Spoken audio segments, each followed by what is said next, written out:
our in-class activity for today. I'm gonna create a 7 breakout groups.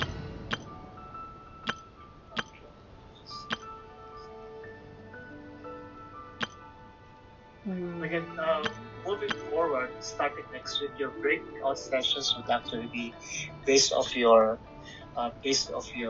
group project. So we can start that next week. But in the meantime, for today, your in-class activities.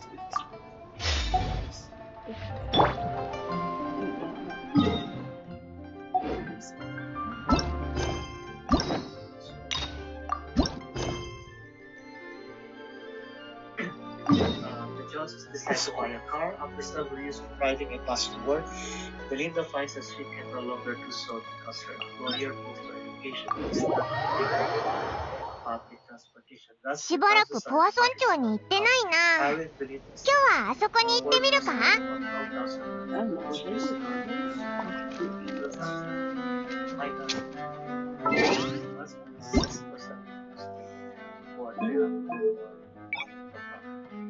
Number one, make a suggestion on how the plan budget.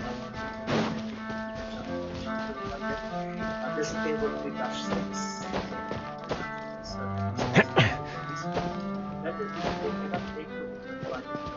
Good geography.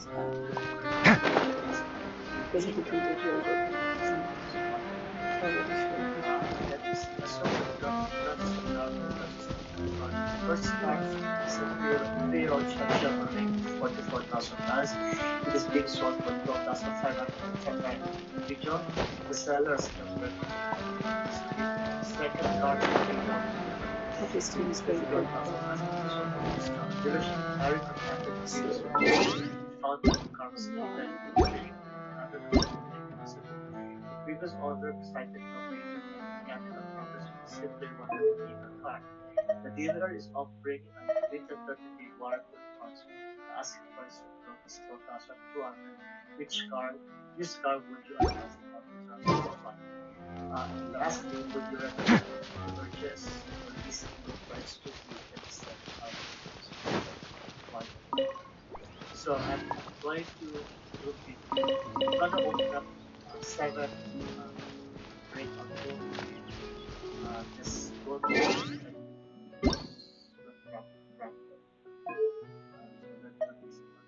room, 8 rooms, and open all groups. So you may now join. We'll meet in maybe 30 minutes by 6 o'clock. Let's meet by 6 o'clock.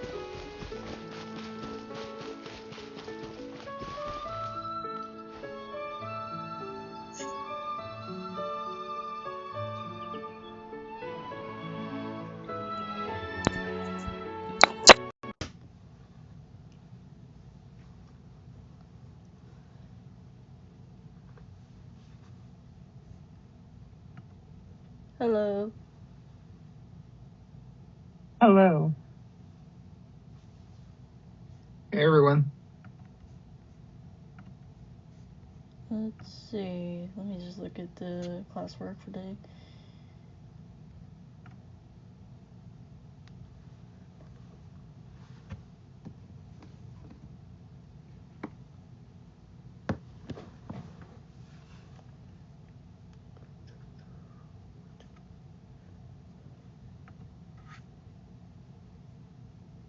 Is someone gonna create the doc? Should I create it, or is someone else gonna create it? Okay. I can create.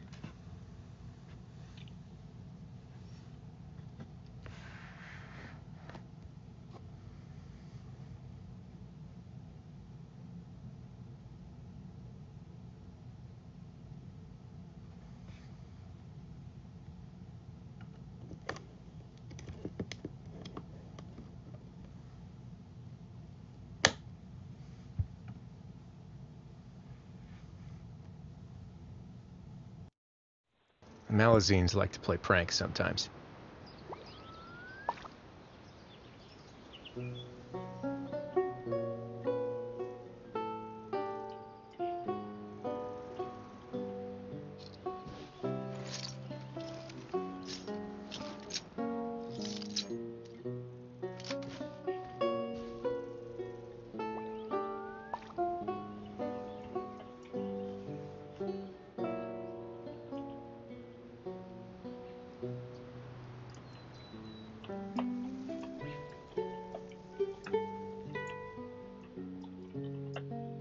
A word of advice, don't break the law. Is there anything else? Yeah, seriously, don't break the law.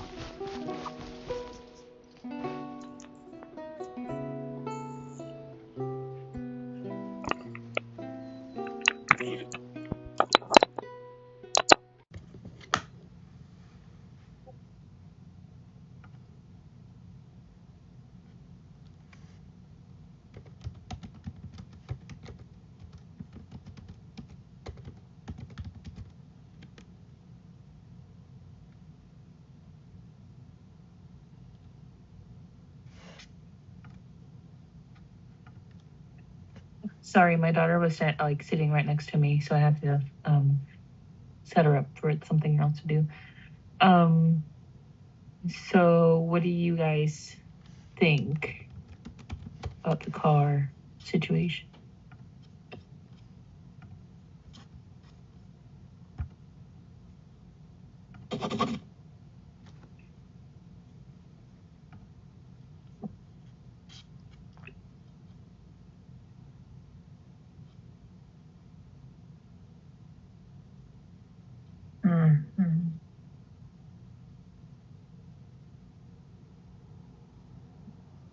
I honestly think that the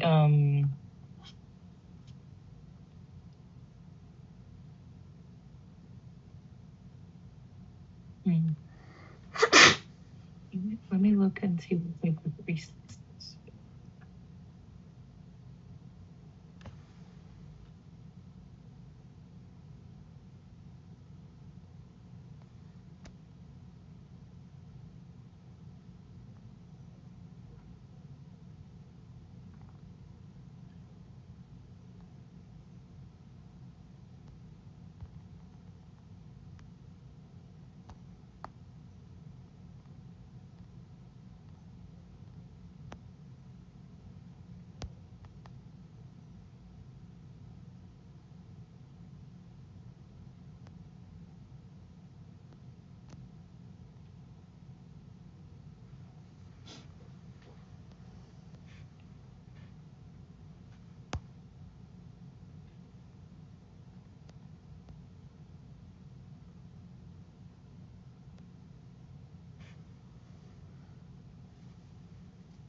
I can share my screen for table 3-6. That'll help a lot. Yeah, let me figure out how to do.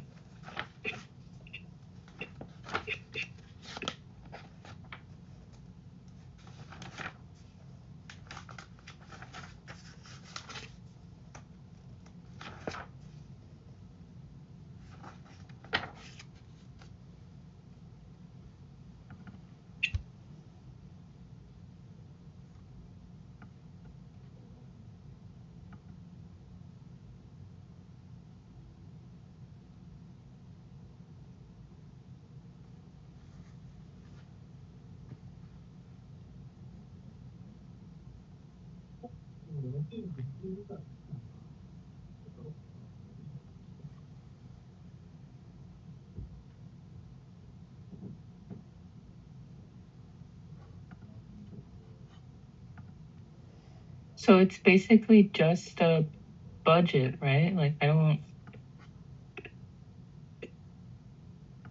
Yeah, it seems so. Like, basically, the whole entire table has these different kinds of expenses, and then there's the difference in resultant savings. The question is asking about by making reductions in certain expense categories. Like, it doesn't say, like, exactly what, though, like, for a car. I don't know if you can see, like, where I highlight stuff, but right here where it says auto loan payments. Yeah, that would be one of the payments that we should probably focus on. I'm not sure about automobile insurance. Fixed income. Well, automobile registration, you do have to pay that. Yeah, that makes sense. Here. That's why it's only on there for November and not for any of the other months. Like, my registration is due in July, which sadly is coming up. So let's see. Make suggestions about how it might be integrated into the budget by making reductions in certain expenses. So maybe if they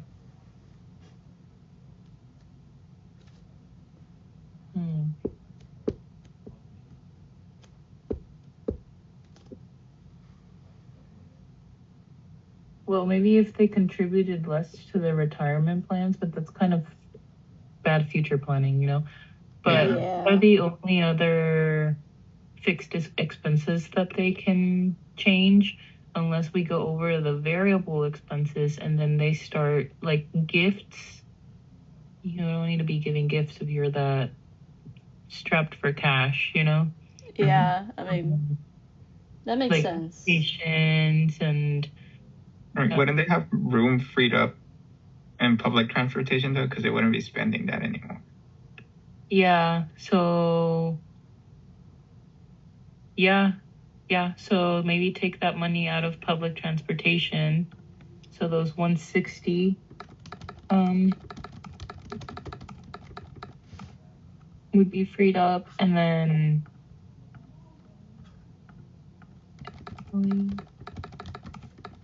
annually they have 1,475 for gifts. So let's see if we divide that by 12, how much it is by month. And then the gift budget is $122.92 per year. So maybe if they just spread it out through the rest of the months, because I don't know how much they can take out of that, honestly. Maybe spend less on clothing too, because $170 a month on clothes. Well, currently kind of like did a little bit of a note, like, I'll take out the loan for the public transportation because they already have a car, so like, why do they need public transportation right now currently? That would be one of the notes that I took. And the other one would probably be... These 2 vacations are taking up a lot of money too. Yeah, the summer vacation and I think, European vacation too. I think European vacations take a lot more money than the summer vacation. Yeah. Either vacation is probably taking like the most money out of their budget, basically. So entertainment and the vacations are taking a lot of money, and then the personal allowances too, because they're spending $500 a month on each other. Yeah, like that's not their good. Personal money. So if they take money from the personal allowances, how much are we at? So they take the money out of public transportation, which was $160 a month. So it was what, 304? So we've got 160. So we just have $144 a month left to cover. So if they take money from that personal allowances, they're set. Yeah, I feel like they should probably exclude like the things that they don't really need too much. For example, like clothing that like they pay a lot of money for clothing itself. You can entertainment, summer vacation, European vacation. It's kind of like, you know, adding onto their budget, including personal analysis, possibly public transportation as well. So I would say take $100 from personal allowances a month, and then the other $44 from clothing and upkeep. Yeah, that makes sense. Kind of even it out a little bit. Yeah, I think they definitely need to have it even out between the two, because they're spending way too much money on, like, for example, like vacation alone would be one of the examples. Yeah, I mean, because we could take the $144 from the personal allowances, because that budget is pretty high. I mean, that's $6,000 a year right there.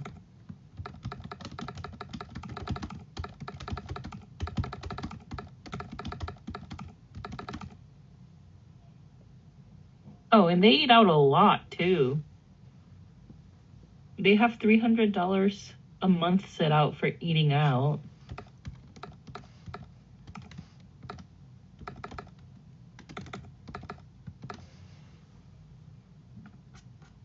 Yeah, that ain't good. Paying too much money for just going outside is not good either.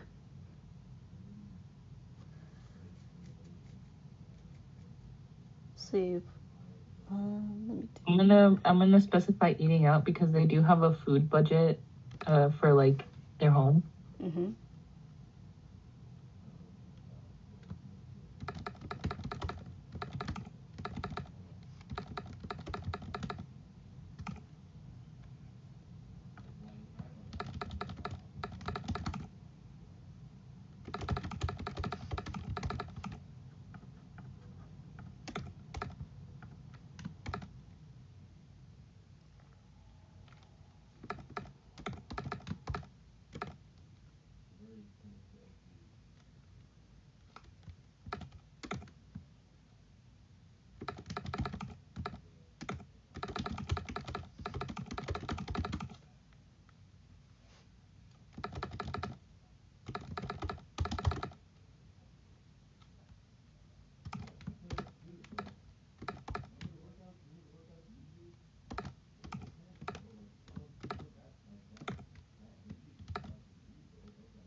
They earn a lot of money.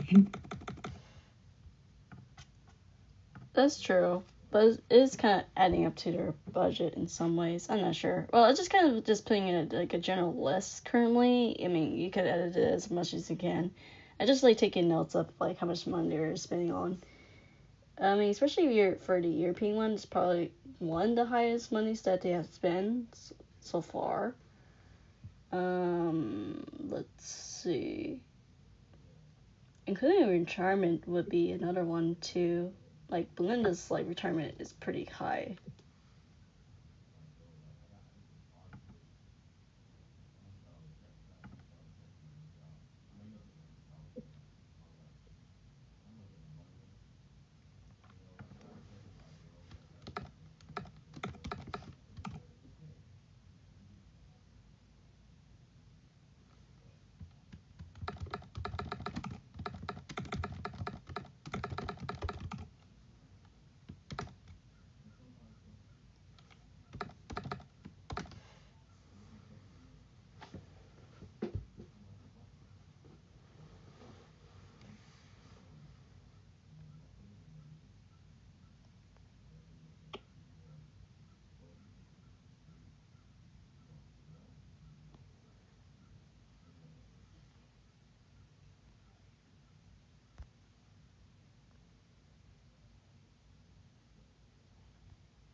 Okay.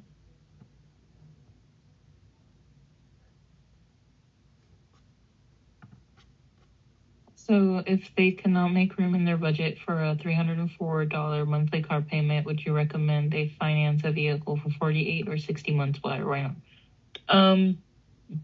I think that by financing it for longer, it will reduce the monthly payments, but overall they might end up paying a little bit more in interest just for the convenience of paying it off in 60 months rather than 48. But the car payments will definitely be a little bit lower.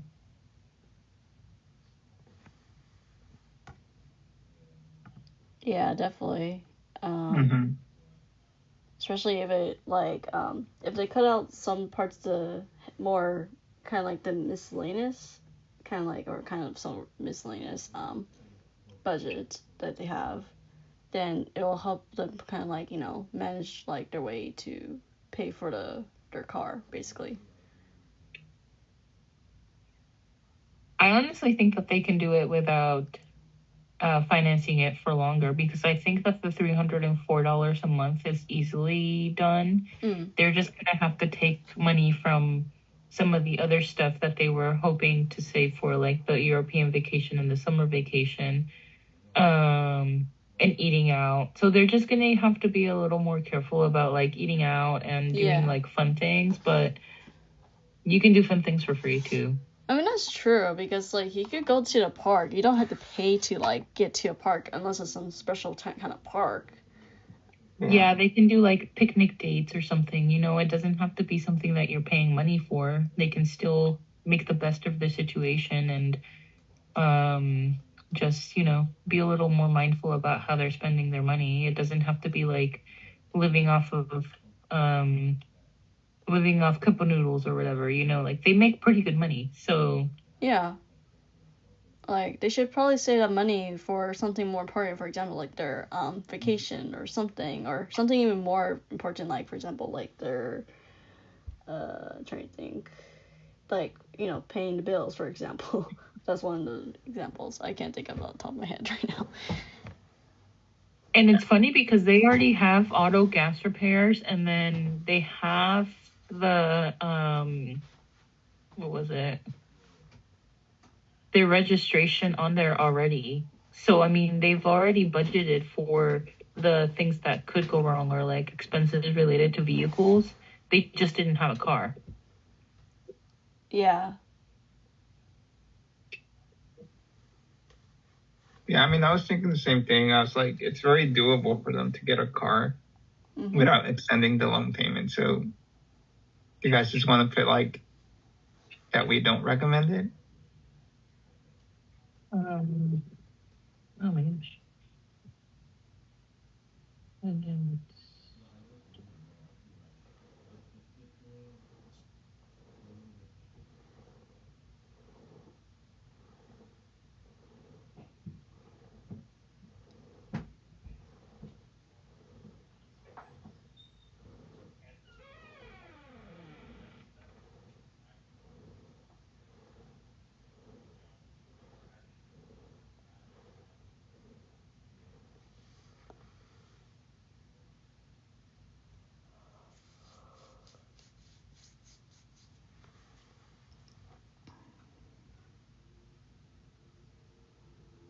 that kind of makes sense.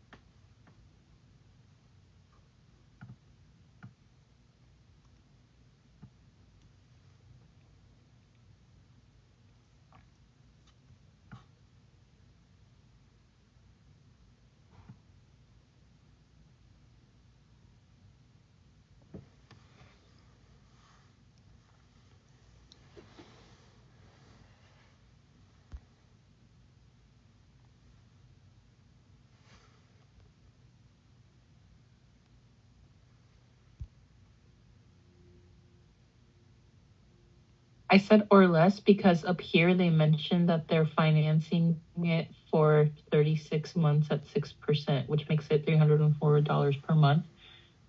So if they finance it for 48 months or less, then their payment is going to be at the very most $304 per month. Yeah, that makes sense.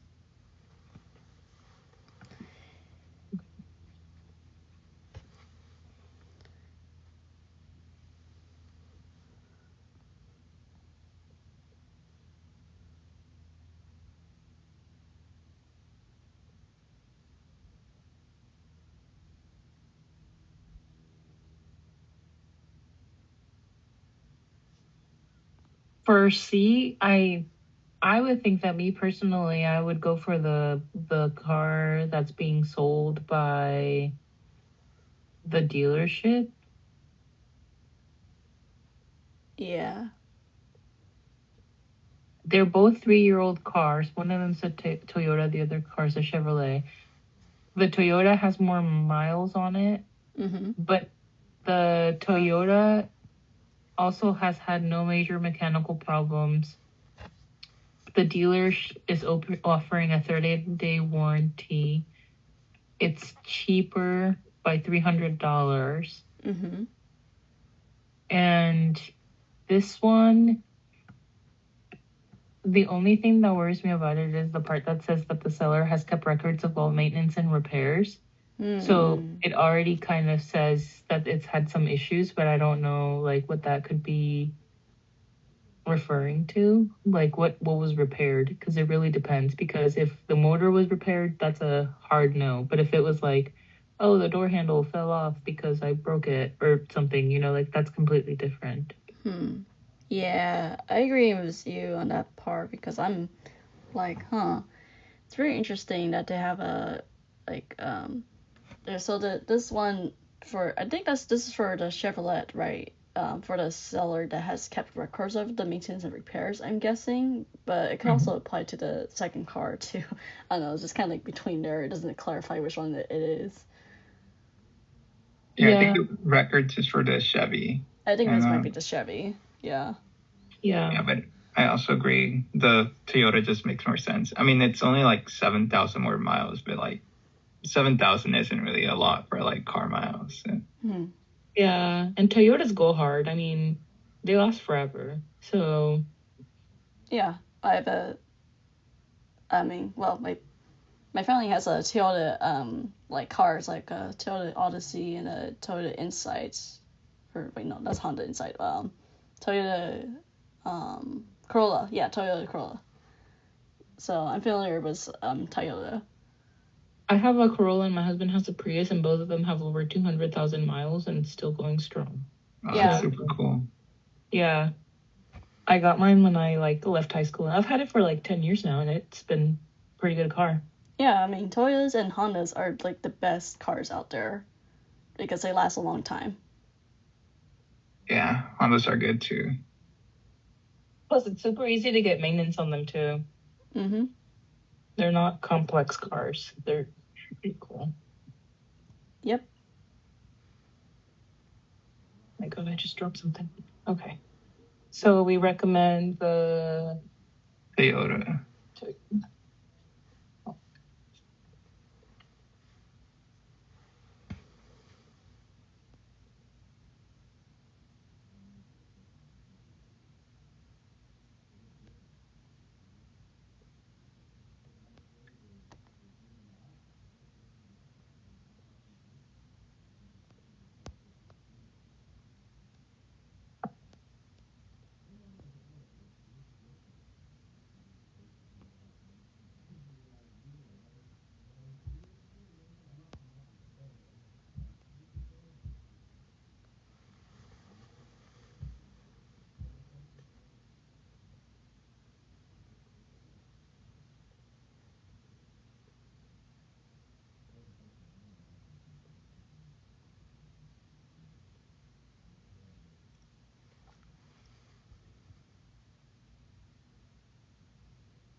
Is there anything else we should add? I think that's good so far. I'm not really sure what I never had a Chevrolet before, but like, I know that for a fact that Toyotas, like, last for a long time. If they would get the Toyota, it'll be beneficial for them because it lasts a little bit longer than, well, a Chevrolet would. But honestly, that's my opinion because I grew up with Toyotas and Hondas. So yeah. I grew up with a lot of Toyotas. Even now, my dad has a Toyota. He has a little Tacoma. That's cool. Yeah, I grew up with Hondas, but in the same boat. Okay, let's see. Would you recommend that they purchase or lease a low-priced new vehicle instead of buying a used vehicle? Why not? I would say I would recommend against the lease because for leases, the book actually talks about that in the beginning of the chapter, about how if you go over a certain mileage, you have to pay for all those miles that you go over. So if they're using the car to commute to work, they're definitely going to go over in their mileage. And that could be even more costly, and they're probably going to end up having to buy the car anyway. So I would just say just go for the buy instead. Yeah, they should probably just go for the buy. I mean, I don't really know much knowledge about this, but I do know that buying used car will be a bit better for them rather than, like, a lease one. Yeah, I agree too. Also, plus, like, if they were to lease, it's basically like paying rent because you still have to pay, like, pretty much all the time you have the car. But, like, if you buy it, like, eventually you stop making payments. Yeah, if you buy it, you have like a set end date, but with leasing it, you might still have to end up paying after that because, you leased it and then you went over. So the book... okay. Well, we're just going to go against the lease. Okay. Okay. Should we leave the break room then? Okay.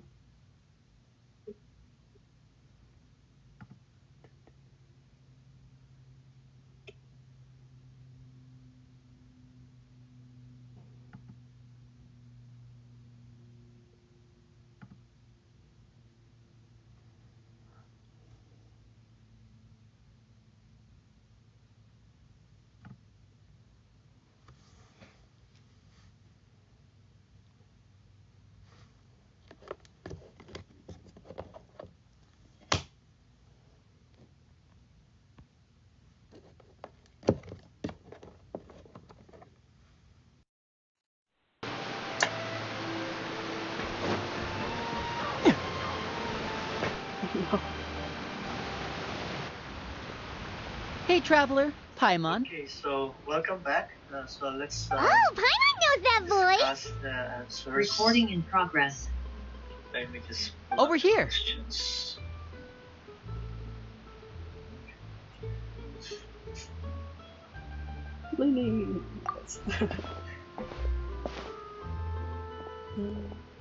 To borrow one of the more popular turns of phrase at the moment, this appears to be quite the fated reunion. Running into you two out of the blue like this has really made my day. I certainly wasn't expecting it. You can say that again. What brings you to Just want to see how you reason out, how you Wait, Paimon's got it. You must be here for one of your magic shows, right?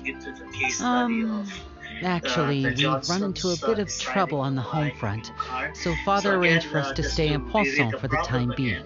Are Lynette and Fremine here too?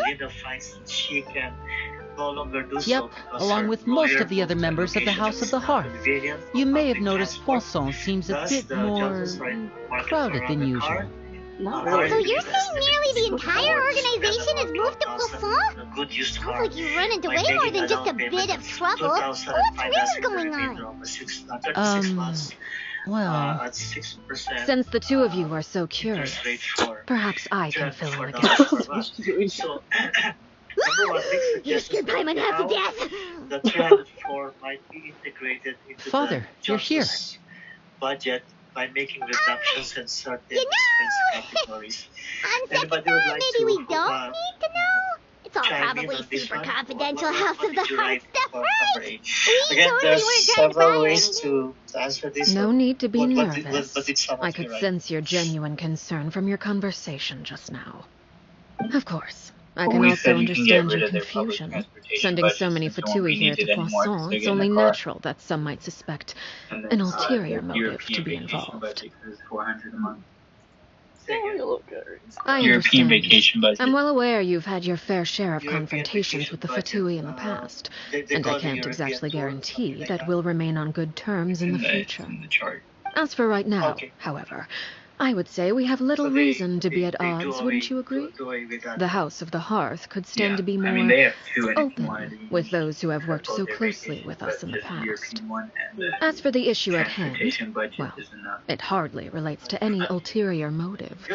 To be frank, it all stems from a certain rumor circulating around the House of the Hearth. It's an internal matter. We also switched it What sort of the public transportation rumor? budget to A rumor that a $150, certain and then the phantom remaining child is hiding away in the House of the taken- Hearth. taken from A money phantom from child? eating out, Ooh, personal just hearing the name is giving Paimon on the creeps. vacations. A spirit that should have And then long that way, ceased to no exist one is lurking in the category shadows of heavily the House of the impacted Hearth. because they already made down So I payments for, decided to like, bring the children to European Poisson before vacation or continuing to separate investigate the vacation. situation. You don't want them to I expect have I to should be able to cancel track vacation down the and have spirit to pay fairly deposits quickly. back. After So that, by it's just a taking matter of $144 resolving the situation, from if you will. all of It those shouldn't be much areas trouble at equally, all. then no one If you're area curious, is or if too you still have heavily some impacted. concerns, it might be advisable to stick around for a few Let me just days. pull up that, I'm sure the children would be exceedingly pleased to welcome some visitors. Lenny, I'll leave you to entertain our guests. textbook sessions, I have some but, matters to attend to.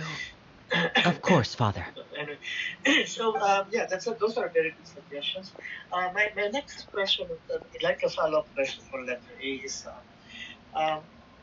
with the purchase of a new car, would they be actually incurring another set of expenses? Let's say they It get a has used long been a car, dream of mine to invite you to our home yeah, and they save introduce you to my other $300 siblings. on- You're quite well known in the organization already. A lot of people have been talking about you, especially after everything with the prophecy. If you're willing, additional why don't you stay expenses a that while they and might have a little actually chat with us? foresee with the purchase of a All right. car? We don't have anything else to do right now anyway. But let's be clear, we're just gonna be there as guests, okay? Don't get any funny. Oh, wait a second. For your guests, that probably means we'll be treated to lots of yummy food, right? Of course. During our stay in Poisson, we've been helping out the locals with some fishing. We bring in quite the bounty every day. In fact, today's the perfect chance for me to show you what I can do in the kitchen. Let's go. I'll take you to where we're staying. Now that they have a car, they also have to consider about paying for gas and maintenance. Right? So this is something that they also have to consider. They should also put this in their budget, and that is why with the purchase of a car, Just what will we come across this serious cuts in their other expense items as well, because that would actually. Esme, you were raising it. So when we were looking at this, we actually noticed that they have auto insurance, auto loan payments, registration, gas repair, auto gas repair. So they already have all of that stuff in their budget. But I think they actually the thing is for another car. We rented this house from one of the locals to use as a temporary base. I'll come back later and tidy up a bit. After that, it should be all ready for you to stay in tonight. Awesome, thanks! So, where are we off to now? Well, when I happened to run into you two earlier, I was actually in the middle of distributing some supplies. With this many people staying in Poisson, we have to bring in outside supplies every now and then. I should probably make sure the rest of these provisions get delivered, otherwise people might start to get antsy. Okay, we'll come with. Maintaining one car, they're gonna maintain 2 cars. There are all sorts of rumors about your organization floating around out there. Paimon's not sure if she could even take a wild guess as to what's true and what's not. Well, But now that we finally have the chance to see a day in the life of the house, we can take a good look at how you operate. Money. Well, you're more than welcome to come along. Just follow me. set aside their maintenance, gasoline, car, and also make some, like I said, make some serious sacrifices, right? Because again, this is not. Is this something that they want or not? Buying another car. Is this a want or a need?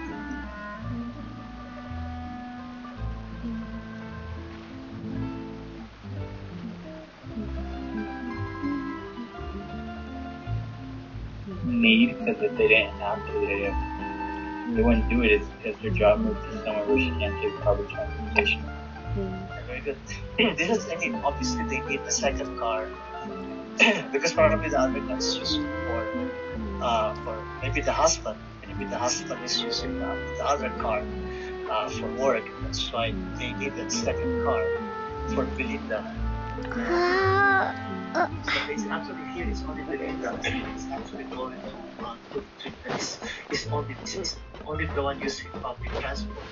So the husband can actually be driving their one in the car to work. So if the situation arises, Belinda needs to buy a car because of transportation problem. But this is actually a need. Even for the time as well, this would depend her ability to work if she does not buy another car, right? Very good. Linny, you're finally here. The supplies. I'm assuming you've brought them with me? Yep, here you go. Hello? Would you recommend something caught your eye? It's the Traveler in Paimon! No way! They're like, whoa. Come here, everyone! Hurry! The Traveler and Paimon are here!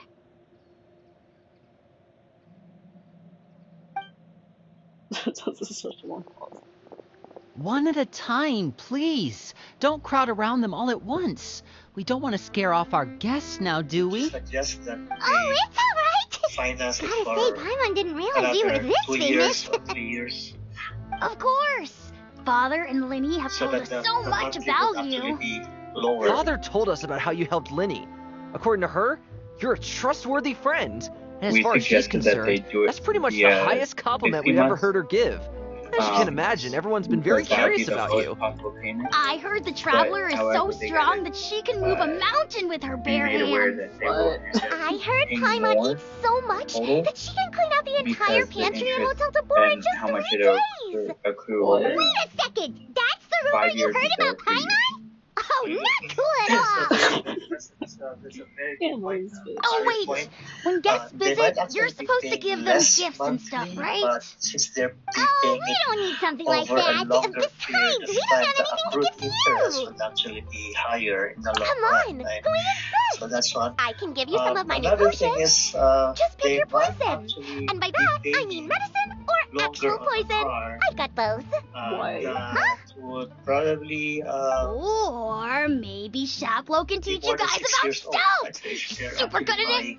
Never been caught. Now that's not a bad idea. I know you usually prefer to fight head-on, but it never hurts to expand your bag of tricks, right? When it comes to eliminating your enemies, staying quiet can go a long way. Trust me, I would know. I was poisoned not too long ago, and I'm still dealing with the after effects. So I'm not quite as good as I was before, but I can still give you some pointers. Wait, when you said gift, Paimon didn't think you meant poison and stealth tactics. But those are the best things we can give you. You don't like them? Ooh, how about this? Tell me the name of someone who really annoys you, and we'll teach him a lesson for you. Oh, please no. All right, Fold, Selwar. I think that's enough suggestions for now. When it comes to being a good host, it's the thought that counts. You don't need a physical gift to make our guests happy.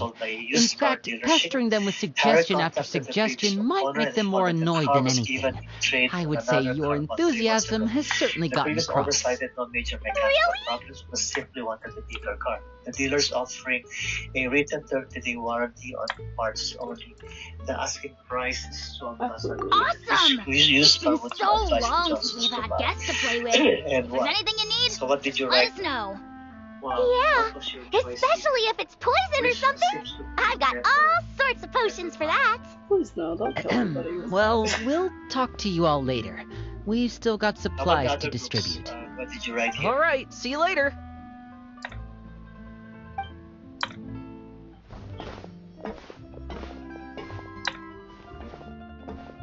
Bye.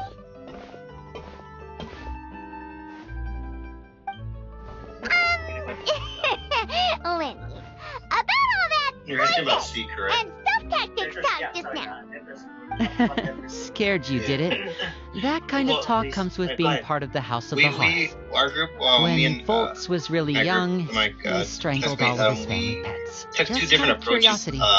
He was labeled a because dangerous problem the first child approach and was was getting abandoned the by his Chevrolet family. because it has less miles. Elwar the has an on it. unnatural And obsession with usually, like, potions. since their budget's Father has 12,000 forbidden her from trying for a all the private different individual, you can always concoctions knock she it comes down up with, but she still from tries to some- test them in secret. some You change, only so have to they keep could an eye probably on get that the one. car for, say, Chaplot is around my age.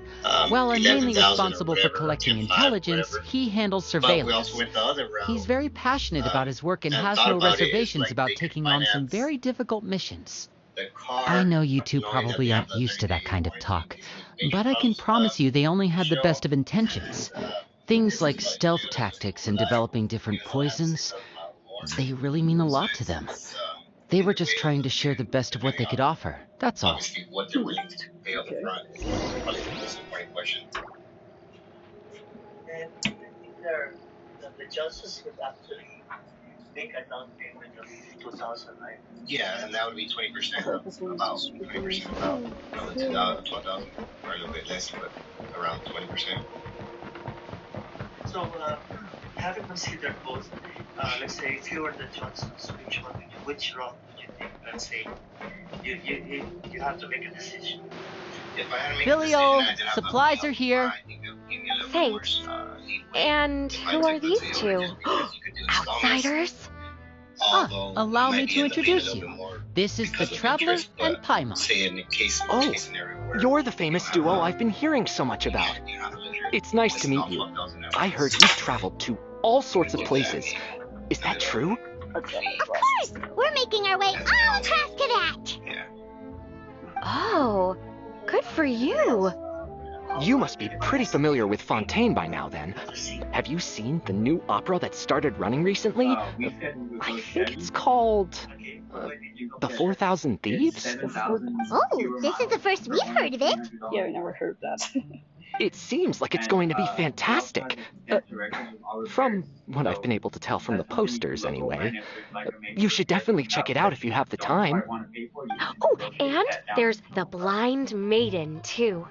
That one is supposed to have audience interaction. Seems pretty interesting. It's a 30-day warranty. When you think about cars, if you're thinking After this mission is over, I think I'll go get a manicure. Oh, maybe I should dye my hair. Wonder how much it'll cost. Is it just Paimon, or do these two seem much easier to get along with than the others? Looks like the House of the Hearth has some normal members after all. Well, I heard that.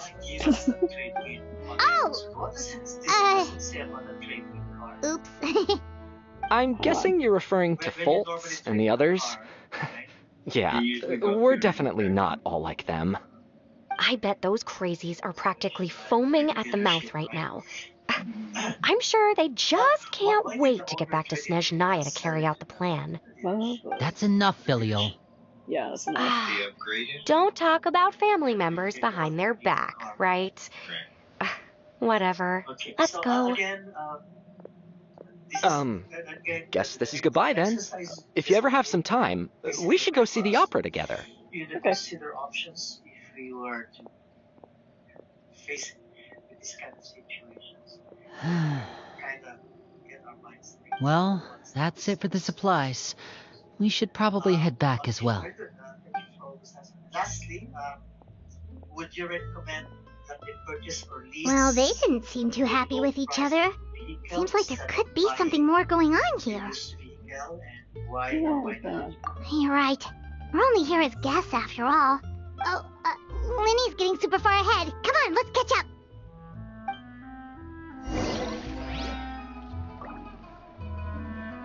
So what did you write for letter Linny?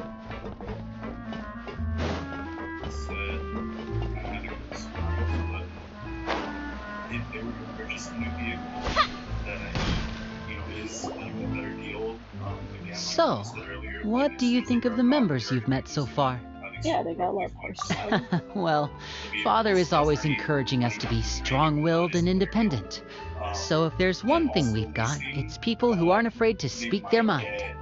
Well, I should probably get cooking. Wanna join? Of course! Then let's head out and... Fremine, what are you doing here? Well... Fremine, nice to see you again! Oh, you too. I heard you're here as guests of House of the Hearth. We were just going to make some food. Why don't you come along? I could use some help in the kitchen, and I seem to remember you mentioning you wanted to make seafood soup for the traveler in Paimon. Seafood soup? Oh, Paimon is drooling already. Were you looking for something just now, Fremine? Maybe I can help. It's nothing. I just wanted to see if there were any extra supplies. Yeah, we've got some left over. What do you need? Some food and water. And some clean cloth, if possible. No problem. Give me a second here. Food, water... Wait a minute. What do you need all of those for? You're not on any missions as far as I'm aware, and you were just going to come meet with us. So what's this all about? I thought I'd grab an extra portion because I get hungry at night. Could be because I'm growing, you know? Fremine, you remember what I told you? You're not like me. Your lying skills still need some work. Tell me what's going on. Is it really bad enough that you have to keep it from your own brother? Maybe it'll be better if we gave them some space. This is the first time I've seen that kind of look on your face. Whatever happened, does it have something to do with Father? Just follow me.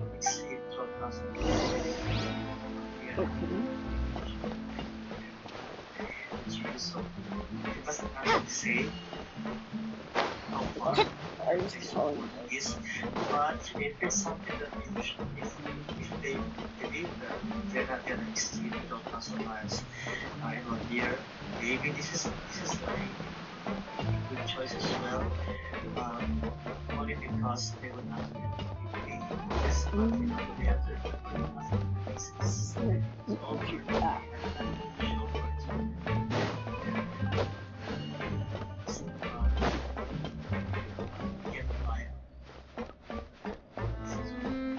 or they can also get a new vehicle, lower price new vehicle. That's also an option. Something that they can afford. It's like things that they want. So they can lower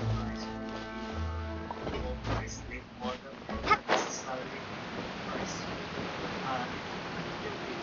Low price late model cars. Yeah. Cars nowadays they're pretty much. You're back. Oh, and you've brought some friends with you this time. Hello, my name's Linny. I grew up in the House of the Hearth. And you are? Hi, Linny. I'm also a child of the House of the Hearth, just like you. You can call me Clairvy. Clairvy? It's nice to meet you. Does that name ring any bells, Linny? Yeah. No, not at all. That's not a name we have on our roster, I'm sure of it. What I'm not sure of, though, is how she managed to sneak in. She must be the phantom child Father's been searching for. From the looks of it, I'm guessing you were the one that found her, Fremine. You, haven't told Father, have you? No, I haven't told anyone. I've just been keeping her hidden. For how long? About half a month now. So ever since we got to Poisson, then. Do you have any idea what you're doing? I know what I'm doing. Really? Because from where I'm standing, it looks like you're hiding the very person Father has been trying to find. If Father finds out about this, everyone involved is going to be punished. You know the rules of the house, Fremine. I know you do. Father doesn't tolerate any form of betrayal. So why are you doing this? I've thought it through. And I just can't hand her over like that. Linny, don't you remember last year? Chaplot nearly died after getting poisoned during that one mission.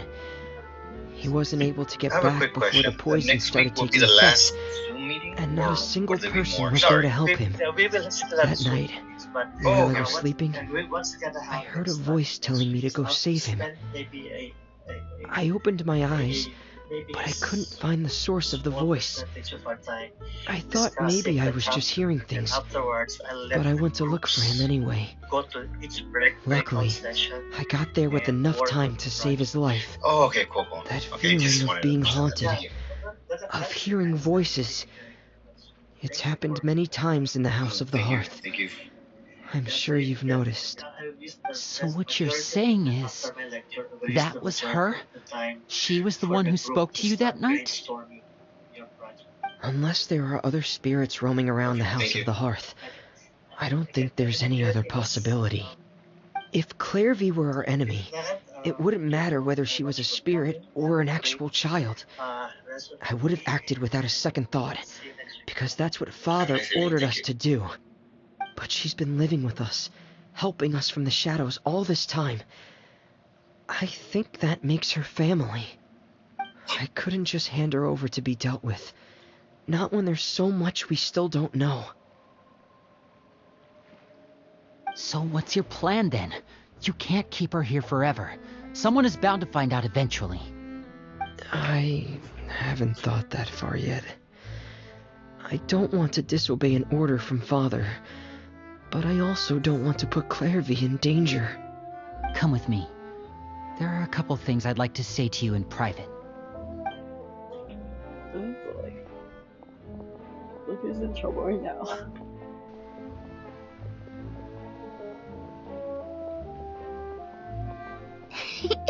Those two sure care a lot about each other. Well, they got a funny way of showing it. From where Paimon was floating, it sure seemed like they were about to bite each other's heads off. Oh my gosh. No way. They have a really deep bond. I could tell right away, because I also have a friend like that. I just don't know how long that kind of bond can last. Yeah, what do you mean? The darkness in the house runs deeper than you can imagine. No one can get out alive. Okay. I'm sorry, Linny. I really didn't mean to drag anyone else into this. Oh, really? You didn't mean to? 'Cause I, for one, wish you did. Huh? What do you mean? You know, when we were younger, you didn't call me Linny. You called me brother, just like Lynette. We grew up together, the three of us. We were all orphans, all rescued by Father. Of all the siblings in the House of the Hearth, I think our bond was the closest. Later on, when you started calling me Linny, I wasn't actually surprised. After all, Lynette and I are related by blood. We've had to depend on each other to survive long before we joined the house. Linny, The darkest and most difficult moments of my life happened before you and I had ever met. I'm sure that's true for you as well. Even so, Fremine, we've stood by each other for all these years now, and to me, that means more than blood. You and Lynette are the most important people in my life. Aww. No one can replace you. So I won't let you face anything alone. Not if I can help it. Oh, looks like things are getting kind of heated between Linny and Fremine. Maybe we should go check on them. I think we should probably do that. Okay. I should put my clothes away.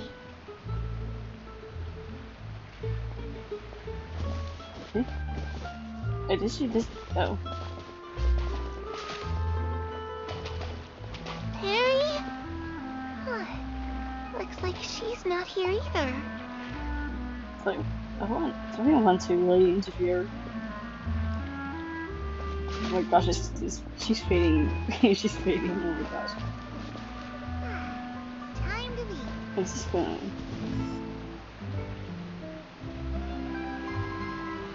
You're not eating. You're just standing there staring at your food. You want me to leave it? Okay. I really don't want to interfere between these two. Okay. Hey, you two! Hope we aren't interrupting anything. Like a fight, or... Oh, wait a minute, Fremine. You're not crying, are you? Is everything alright? Everything's fine. Thanks for asking. Well, we're all friends here, right? We've been through so much together, so if there's anything we can do to help, just say the word. It's just a small family dispute. It's not something our guests should trouble themselves with. In fact, it might be better if your stay ended here. Sometimes having guests around comes in handy. What are you getting at, Traveler? Yeah, when guests are around, families are often on their best behavior. And any disputes are less likely to escalate. That's what you're trying to say, isn't it? Yeah, exactly.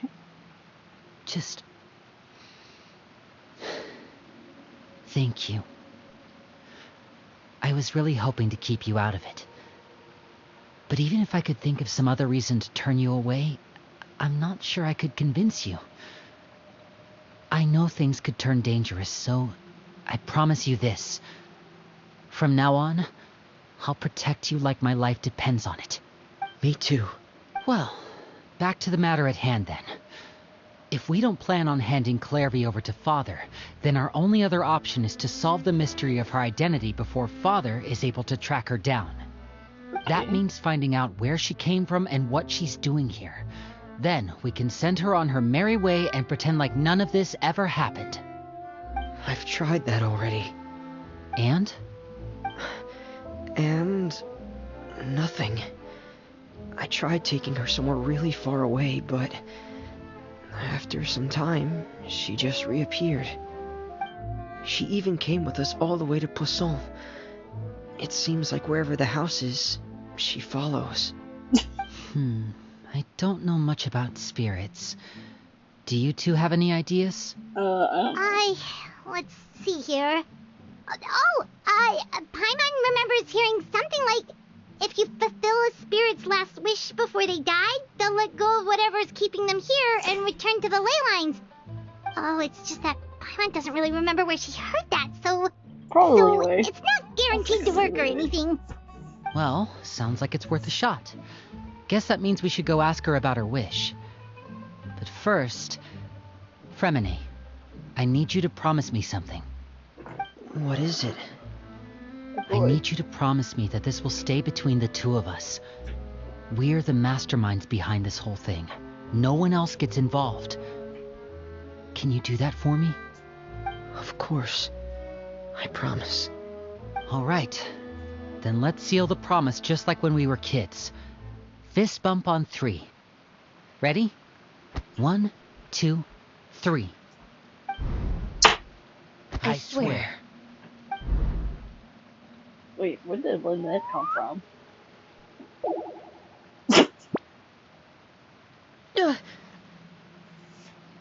Whoa! Lynette! Yeah. Where'd you come from? What a surprise! What brings you here, dear sister? And, when exactly did you get here?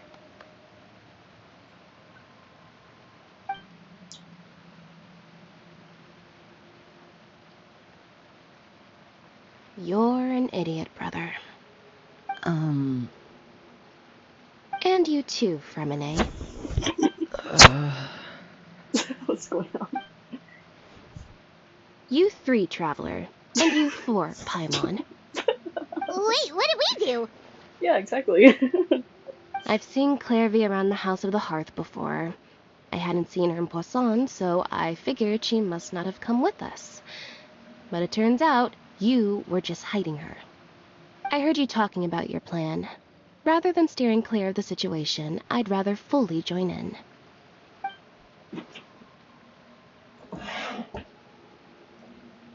If you don't agree, I'll have no choice but to report everything back to Father. Simple as that. You're not giving us much wiggle room here, Lynette. Well, I guess we're all in this together then. After we talk to Clairvy, we'll figure out our next move. There's no time to lose. Let's go.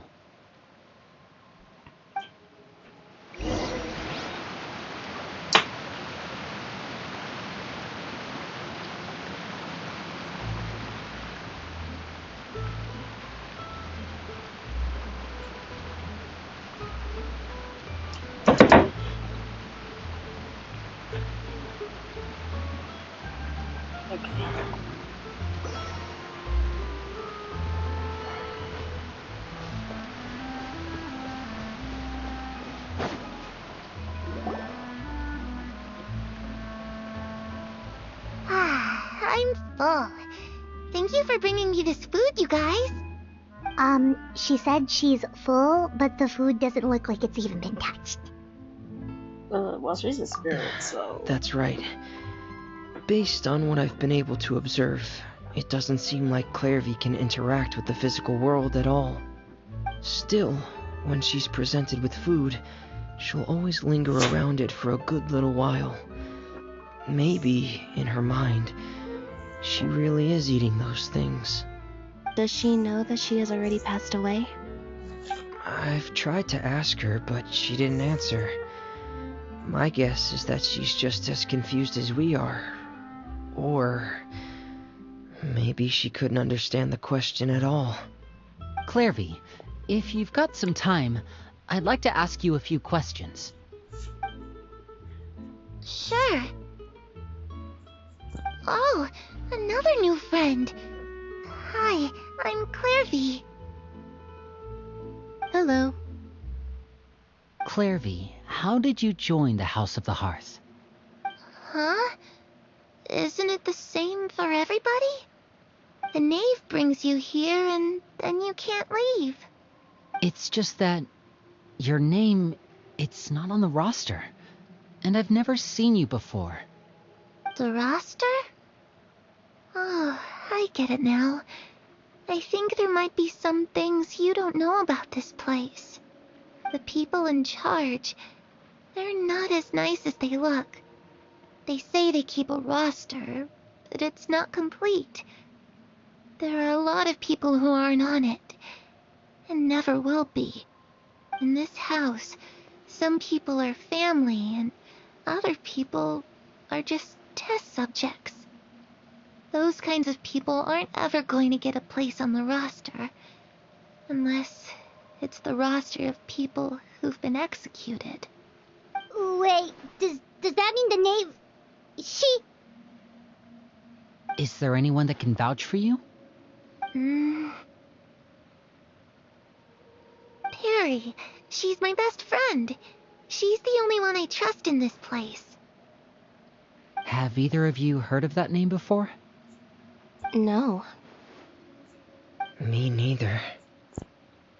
Clairvy, Perry. Neither of those names are on the roster. But it seems like she's telling the truth.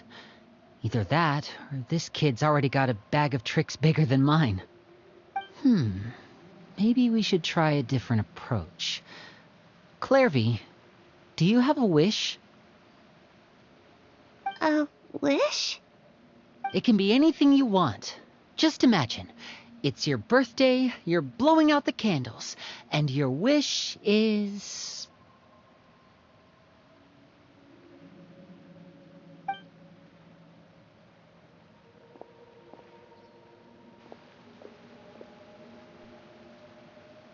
To go outside, where the sun can find me. That's it? Well, that sounds easy enough. The darkness in the house runs deeper than you can imagine. No one can get out alive.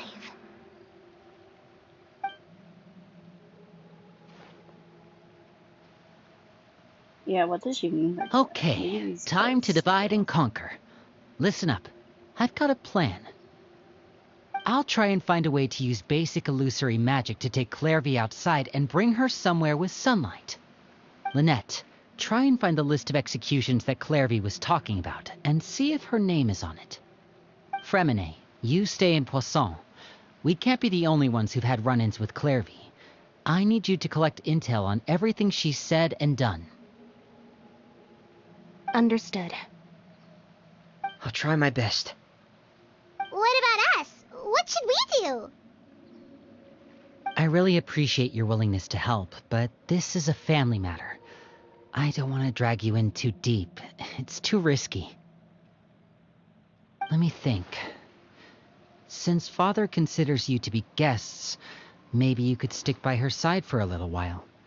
You don't need to do anything except keep up some nice, casual conversation. Okay. Paimon gets it. You want us to distract her. I'll give you a magic bird. If Father suspects something, all you need to do is release it when she's not looking, and it'll alert me that something's wrong. That's one chunky little tiny bird I ever seen. Oh my gosh, it looks so cute. Why? Of course, that's only as a last resort. If Father doesn't seem to notice us, there's no need to make contact. We'll reconvene here tonight after all's said and done. If the worst case scenario happens and we're discovered, just tell Father everything. We're not going to let our guests get punished for our own actions. That's where we draw the line. Yeah, be careful. You too. Okay, this is where we part.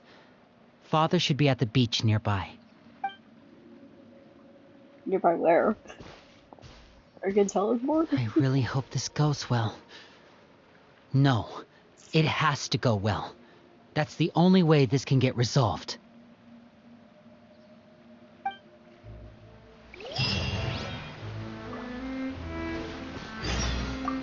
Clairvy, I'd like to take you somewhere. Sure. Where are we going?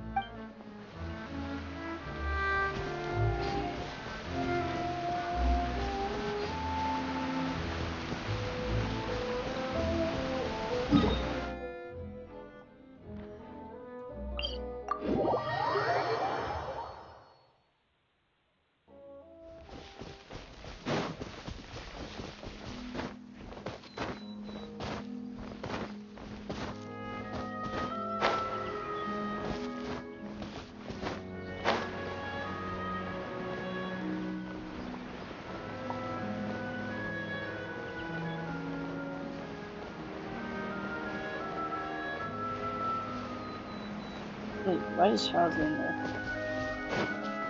I've seen you in a while, Child. I don't think you can see me. I'm actually like hiding in the corner over here. That'd be so funny, but it triggers the quest that way. Well, doesn't seem so. Oh well. Boom. It's the knave and Child. Oh, what are you doing here? Hey, aren't you supposed to be in Snezhnaya recuperating? What are you still doing in Fontaine? Yeah, I wondered the same Oh, too. it's you two. I didn't expect to run into you here. I was unconscious for quite a while after the fight in the Primordial Sea. After I woke up, I realized I was being taken back to Snezhnaya, and well, I couldn't have that now, could I? Not when I've still got unfinished business here in Fontaine. So, I mustered up all my strength and made the journey back on my own. What kind of business do you have in Fontaine? Is it to steal the, what do I call it?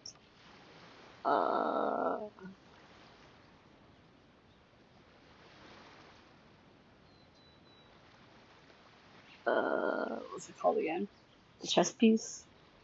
Or, I forgot what it's called now. Okay, never mind. What sort of unfinished business are we talking here? Yeah. It has to do with Skirk, my master. I really wanted to meet up with her, but by the time I got back, she had already left. So that's what I meant. Oh, you wanted to fire. I still have so many questions for her.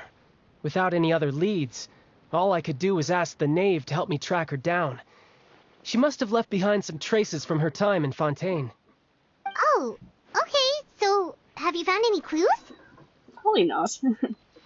Unfortunately, no. Yeah, I knew it. While the House of the Hearth is adept at collecting all manner of intelligence, certain existences can still manage to escape our purview. Basically, unless Master feels there's a need to meet with me, she's not going to be found. But that problem has an easy fix. I just need to become stronger, and then... Paimon thinks you should focus on getting better first. Yeah, I would agree. The worst of it is over. It's all thanks to that one kid from the House of the Hearth. Elwar, I think her name was. She gave me a bunch of random potions to drink. They didn't go down easy, let me tell you. Pain and chills all over. But they really did help speed up my recovery. Is that healthy for you, though? And that's good, because it looks like I really do have to head back this time. The old man's been putting the pressure on me. He sent someone to tell me I'm needed for some sort of project. Project Stuja? What? Yeah, that's the one. I heard Regrader's involved too. I'm not looking forward to having to listen to all his monologuing, that's for sure. What? Hey, maybe you could think of a way for me to stay in Fontaine for a little longer. Helping Linny and the others brush up on their fighting skills would be far more interesting. If you and I could spar, that would be even better. I've been waiting for a chance to see you go all out. And what a sweet little daydream that is. But I also have a role to play in all this. I'll be leaving Fontaine shortly as well. Besides, considering how little they see fit to step outside the homeland, being called on to return to Snezhnaya by such illustrious dignitaries, what a great honor. Wouldn't you agree? One I could do without, I'd say. Is it just Paimon? Or does it kind of seem like they're... Yeah, they're casually just trash-talking wizard colleagues behind their backs. Basically. So, dear guests of the House of the Hearth, to what do I owe the visit? Well, we just... Want to look by you. We're super close to Linny and the others, but we still don't know much about you. Come on, please. Is that so? Introductions have already been made, have they not? Oh, well, you see, there's only so much you can learn about someone from a short introduction. At least tell us something a little extra, like, why do you call yourself father? Yeah. Good question. I'd also like to know. You just stay there. The fact that you have to ask tells me our intelligence work has been quite successful. Telling you the answer to that question would only serve to undermine that success. And we can't have that, now can we? Spoken like a true diplomat. That was some expert sidestepping right there. Well, if there's nothing else, I think I'll take my leave. I still have a small matter to resolve at home. Oh boy. Wait, don't go!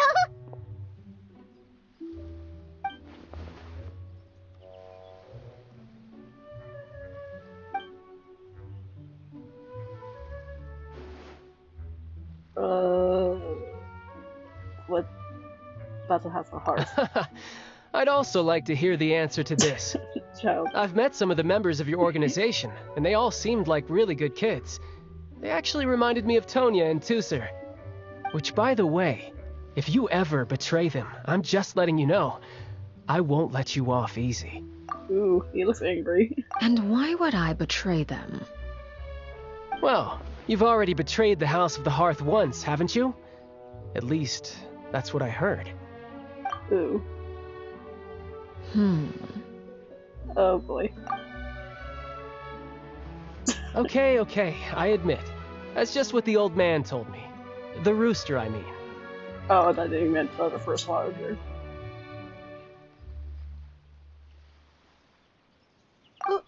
Wait, did you really do something bad to those kids? Probably not. Never mind what I've done. I'm more curious as to what the mighty rooster had to say. Care to enlighten me? Ah, well, nothing much. Just some stuff about you taking out many other members of the House of the Hearth, and even going so far to attack your own family. I see. Huh. Based on your reaction, I'm guessing it's all a bunch of lies. Hardly. I don't appreciate his particular turns of phrase, but I suppose he didn't say anything untrue. Although, it would be more accurate to say that there is a certain level of prejudice involved, but I don't intend to clear that up just yet. Prejudice has a funny way of concealing the real truth behind certain things, an attribute that I find to be quite advantageous. Call yourself a Fontanian, for example, and people will assume all sorts of things, when the real truth is that this is simply the land where I was raised. Huh? You're not actually from Fontaine? But then why did you try to help out with the prophecy and everything? I was trying to protect the children born in Fontaine. Claiming that I myself was a Fontanian simply made it easier to operate. People would hardly suspect a fellow Fontanian of having any ulterior motives. Who wouldn't want to save their homeland after all? The primordial sea wouldn't have any effect on me, but it would have caused great harm to the House of the Hearth. Well, you wanted extra information, didn't you? There you go. I hope that satisfied your curiosity.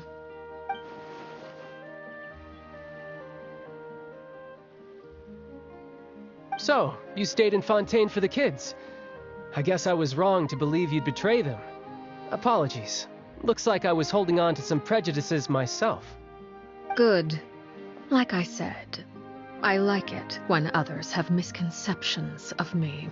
Why? Actually, while I was recuperating at the House of the Hearth, there was something else that really caught my attention. Okay. I heard that members always resolve disputes and arguments with a friendly spar, and the loser has to back down. Seems pretty cool if you ask me. Would also give them plenty of opportunities to hone their skills.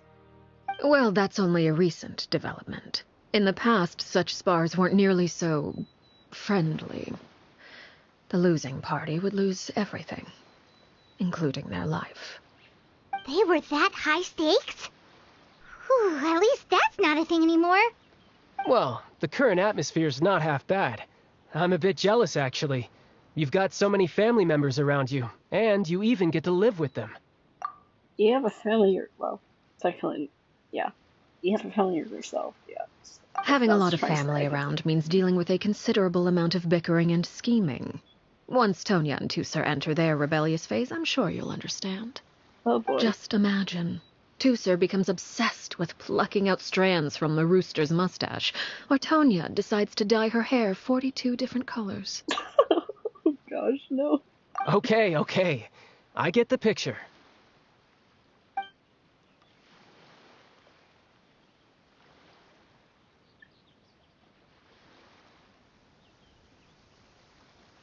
Well, would you look at the time? I should probably get going. Traveler, Paimon, I'm not sure where our paths will cross next, but the next time we run into each other, we should definitely try and find some time to spar. Again,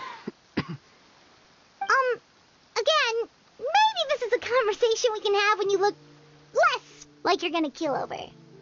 All right. Well, thanks for everything, Arleccino. No thanks necessary. You also played a part in obtaining the Gnosis. I would say we can call ourselves even. I like the sound of that. Well, I'm off. See you all some other time. We should probably get going too. Do you want to head back with us? Is it raining right now? Oh? You want me to leave so soon? Oh, well, you see, Paimon, please, no. I'm rather enjoying the evening breeze. If you don't mind, I think I'll stick around for a bit. I have some things to think about. Apologies for not attending to you like a proper host. Please forgive this slight. I do hope you'll have a pleasant stay. We managed to keep her distracted until nightfall. Good thing Child was there to keep the conversation going. You don't think she suspected anything, do you? Probably she did. Oh, I wonder if Liddy ran into any issues. Let's hurry back and see how everything went. Oh no, not this song. Oh. I think she's just thinking past her past memories and all. This is really really. I could, but I could talk to her, but I don't want to. This was okay, thank you.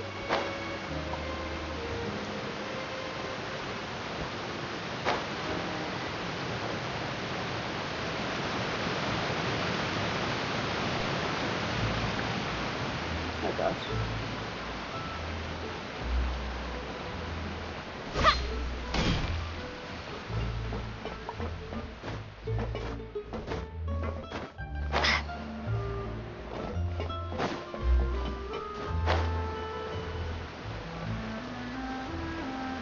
Huh. Where are they?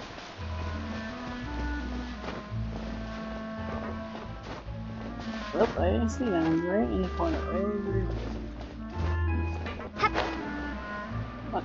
No. Lenny, how did everything go? Well, long story short, we ran into a small issue. Clairvy can't go into the sunlight. Wait, what do you mean? How? Everything was fine at first. She followed me up to the surface just like I told her.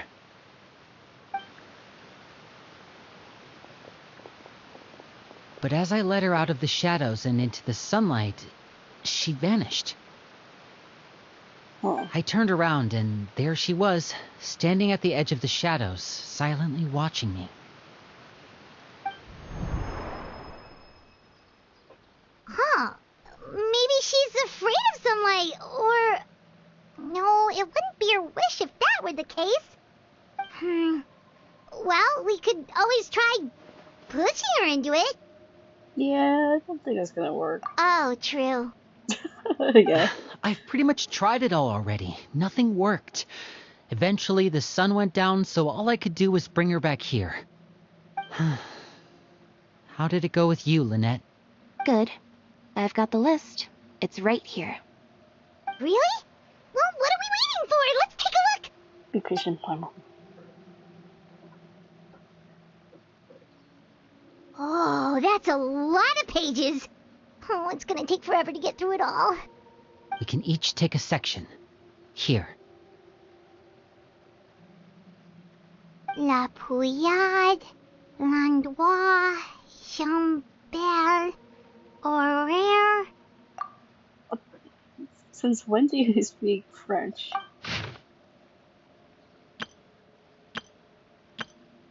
Huh. Oh, yikes. That Horaire guy has a huge scar on his face. He's kinda giving Paimon the creeps. I've met him before. The scar is from an injury he received during a mission. I still remember him joking with me about it. He said any future lover would take one look at him and then lose all interest. Did he say anything else? Well, I asked if there was someone he was interested in. He said no, and that's where our conversation ended. It was only later that I learned he really did have someone he liked. He risked everything to escape so he could be with her, but it didn't work. One day, Father asked to see him, and, well, I never saw him again after that. Oh boy. Wait, so that means the knave, She probably killed him. It may seem cruel, but it's just one of the rules of the house. Betrayal is not to be taken lightly. We know too many secrets to come and go as we please. So, if you do try to leave, you pay with your life.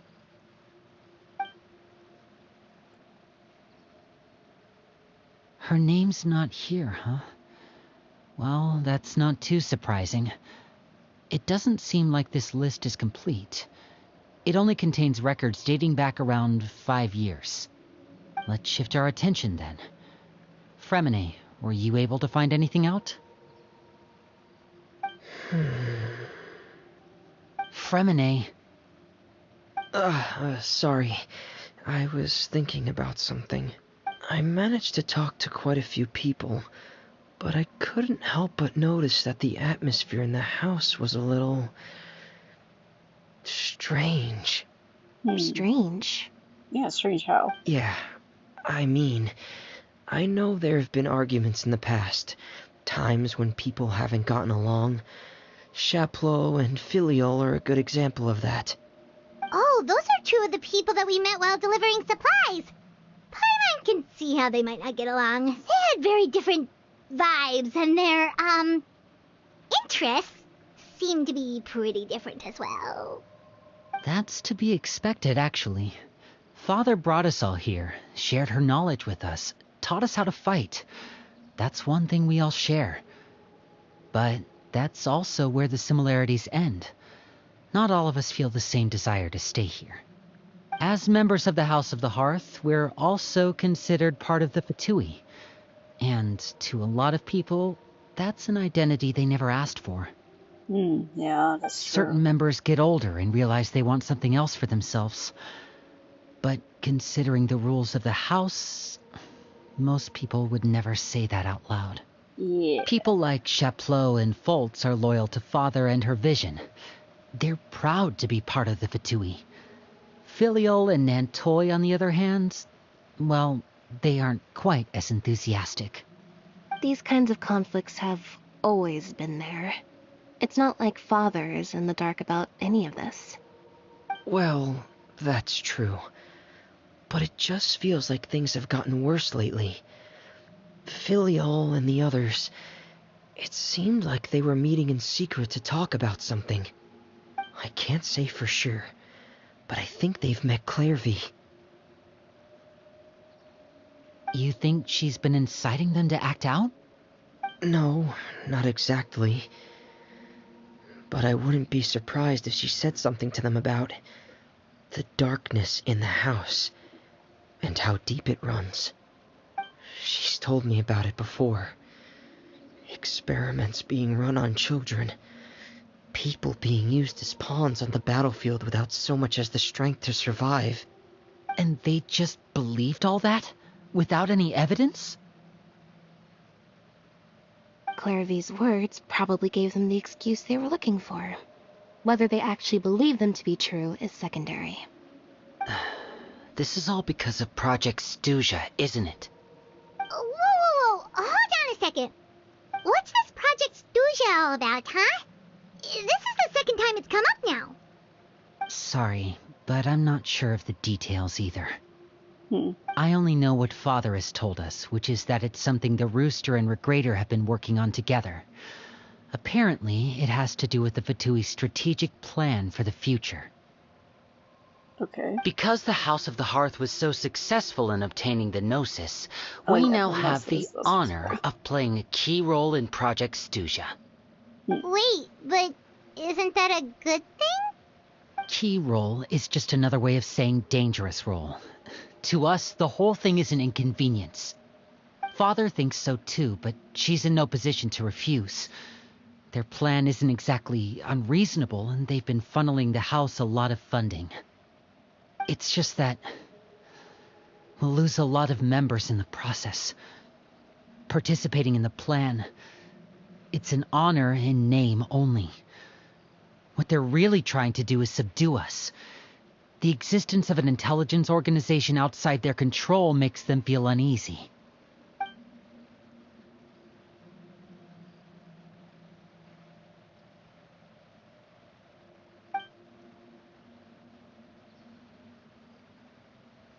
Okay, super complicated top secret Fatui business aside, what does all of this have to do with the conflicts you were talking about earlier? Paimon doesn't get the connection.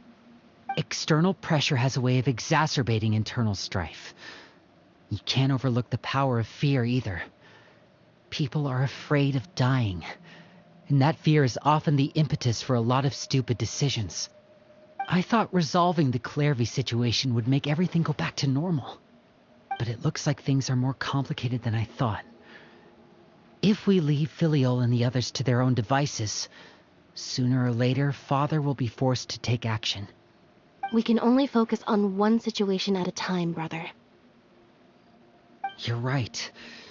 Even if we confront Filial and the others, it won't do any good. It might even make matters worse. We should focus on Clairvy for now. Well, it's getting late. We should head back and get some rest.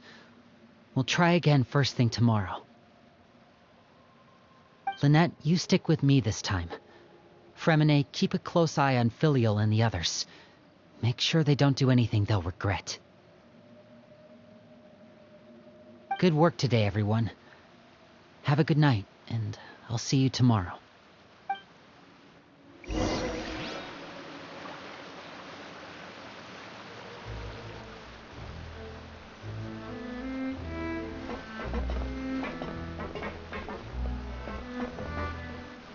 Oh, that's where it is.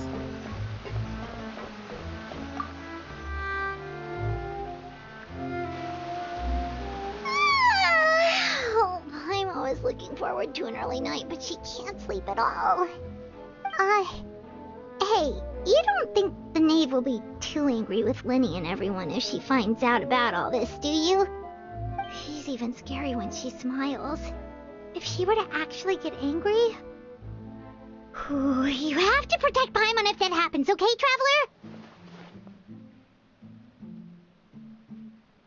Traveler? Just kind of Trust is ever, Traveler. Oh. Look over there. Quick, let's catch up with her before anyone sees.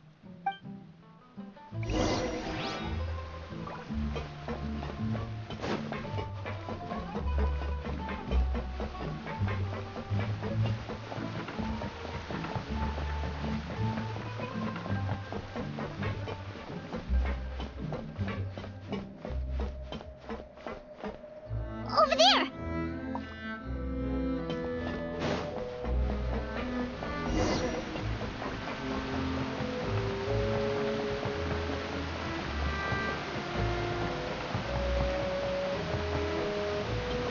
Oh, where is she going? Oh, if someone sees her, we're toast!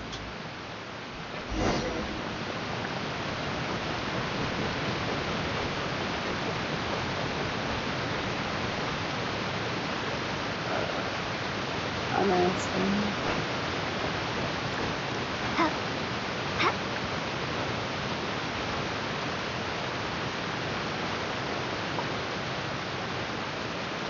Oh, look! She stopped!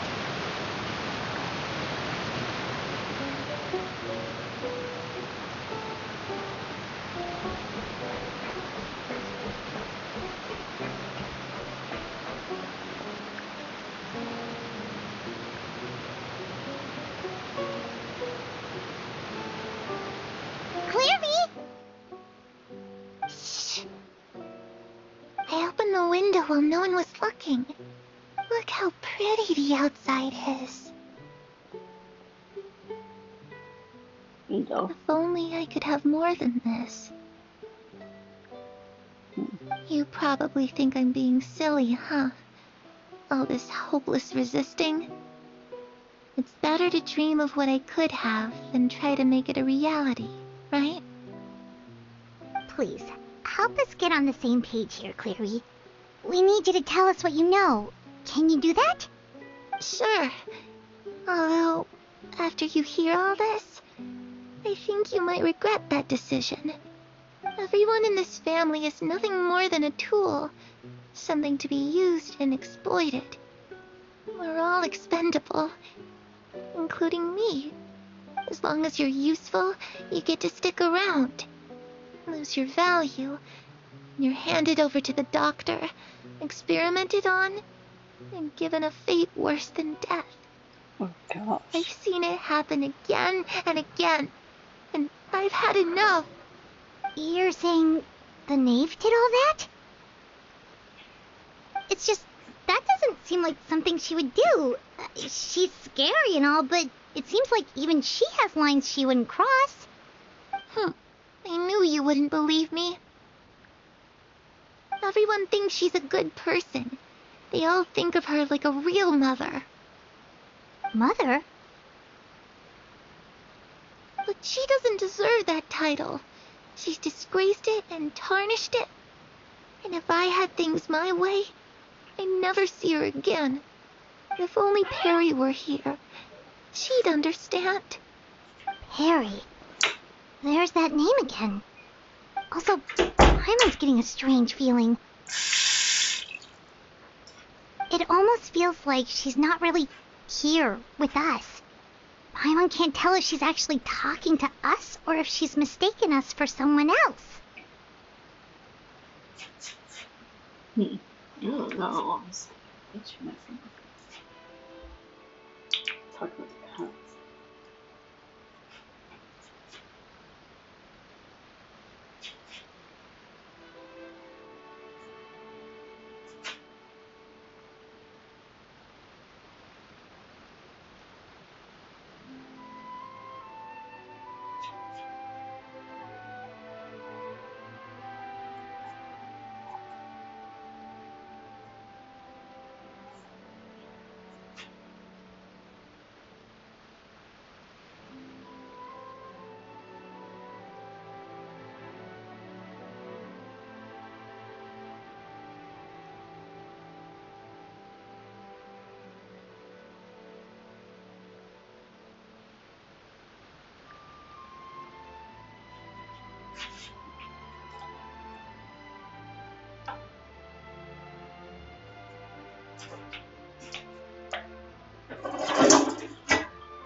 Well, in any case, it seems like she really needs someone to talk to. We should keep her company for a little longer. Yeah. She looks so young. But it seems like she's been through a lot. It's getting windy. I should close the window. Ooh, look at the moon. Isn't it pretty? Hey, wanna hear a secret? I heard that if you look up at the night sky in Snezhnaya, you can see the aurora. It's supposed to be super pretty. Even prettier than the moon tonight. Perry and I promised each other that once we're older, we're gonna go see it together. But I can't find her. I'm worried she's also been... No, that wouldn't happen to her. She's special. Mother likes her a lot. I should really go talk to Mother, but we just fought. She doesn't want to see me, and I'm too scared to face her. What should I do?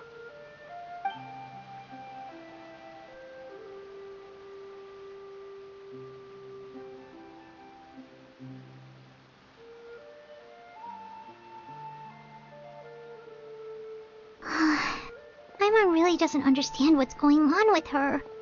Well, let's head back. We've got an early morning tomorrow.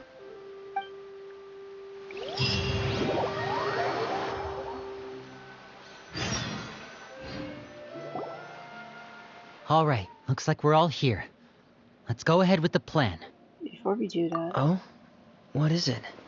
Have Janine and the doctor ever worked together? What makes you ask that? Well, we kinda ran into Clairview last night, and that's what she told us. We met the doctor back in Sumeru. He's super dangerous, and he's done all sorts of bad things. Yeah.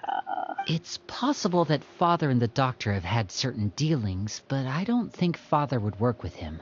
Yeah, I don't think so. We're not really on the same side, so there's not a lot of trust between them. That doesn't exactly set the stage for a successful partnership. I did hear, though, that when Father first became a Harbinger, the Doctor offered to work with the House of the Hearth. Father rejected most of his proposals, except for one. It had to do with some sort of secret experiment. Secret experiment? Could that be what Clairvy was talking about? I don't think so. I don't know any details about the experiment itself, but I do know it's an entirely independent operation. The Doctor only proposed a direction for the research. That was the extent of his involvement. I still don't think that counts as working together. The details of the experiment are confidential, but complete records are kept on all participants. That doesn't seem to be the case with the situation Clairvy referred to. I know you don't agree with some of the Fatui's methods, and I'm not asking you to. But I am asking you to trust us on this. The House of the Hearth has its own principles. There are certain lines we're not willing to cross. Alright, that's good to hear at least. Clairvy seems to think the Knave and the Doctor work together to do something horrible. If that turned out to be true, Paimon doesn't know how he would even face you guys. It's just that it doesn't seem like Clairvy is lying either. The easiest thing to do would be just ask the Knave directly, but Paimon doesn't think she'd tell us. Yeah, let's focus on plan. Father didn't come back last night. She's probably still near the shore. We'll be counting on you to distract her. Okay. Lynette, you're with me. Fremine, you know what to do. Be on your guard, everyone. All right, let's get to it.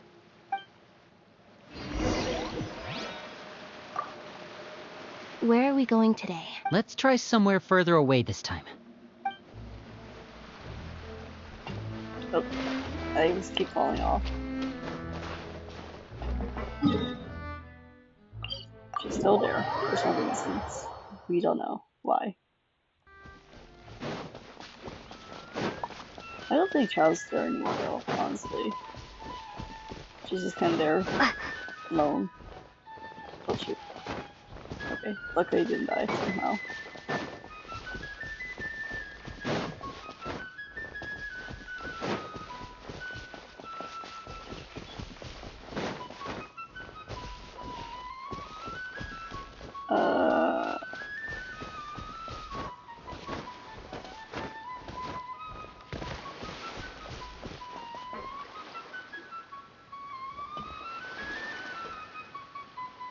Ah, it's you two again. I must say, you look a bit pale. Did you have trouble sleeping last night? A little.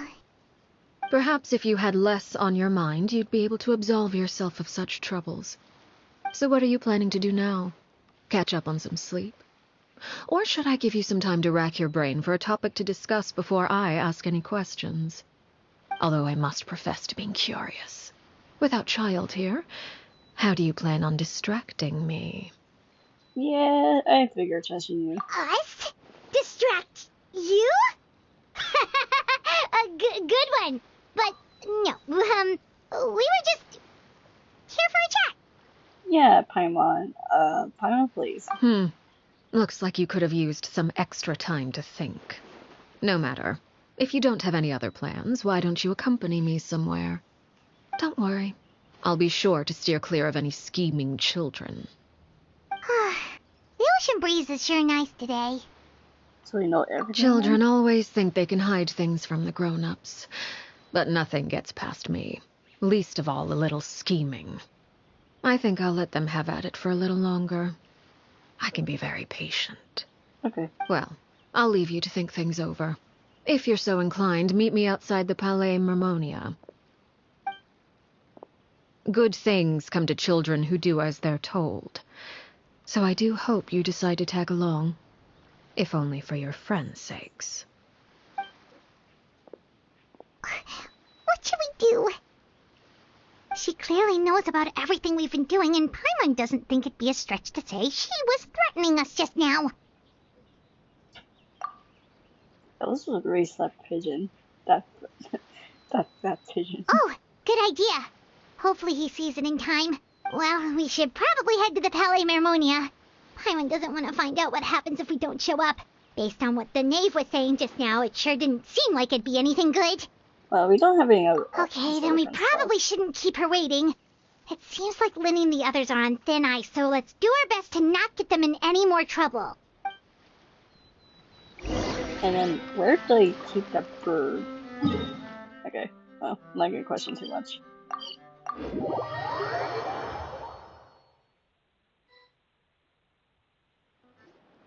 Seeing as we still have some time before my meeting, we might as well enjoy some pleasant conversation while we wait. Okay. I'm glad to see you get along with my children. Being surrounded by good companions is necessary for a child's development. You're not planning on doing anything to them, are you? I assume you're referring to Lenny, Lynette, and Fremine. Although, there's that situation with Filial and Nentoy as well. It appears quite a few people have been acting out lately. No matter. I'm not one to discriminate.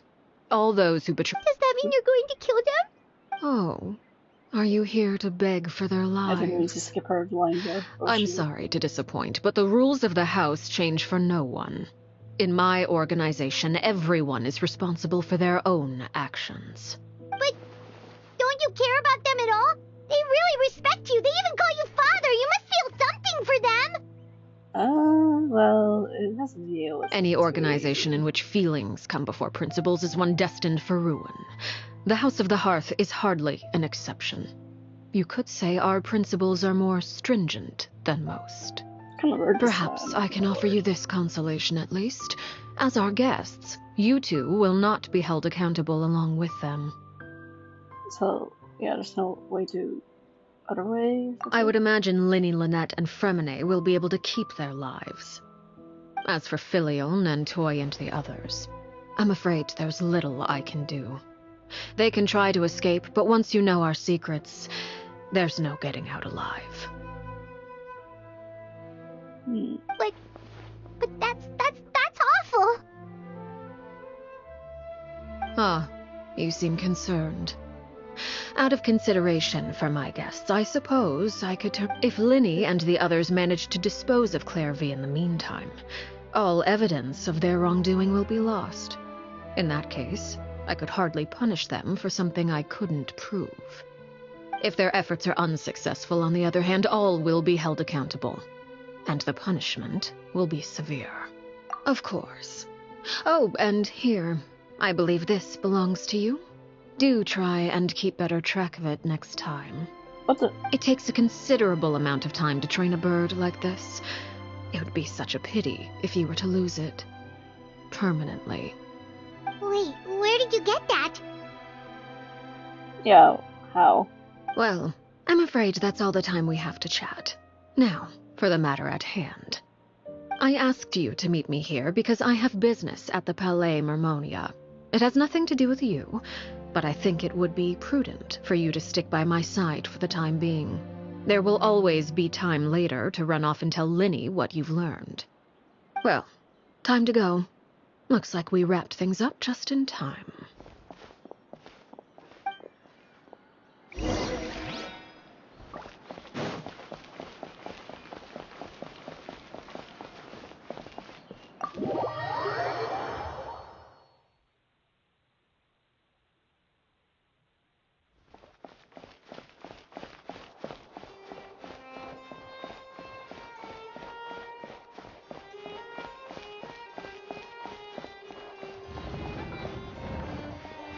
Hey, look. Liblias. I can't pronounce the name of someone's dad. Don't know why.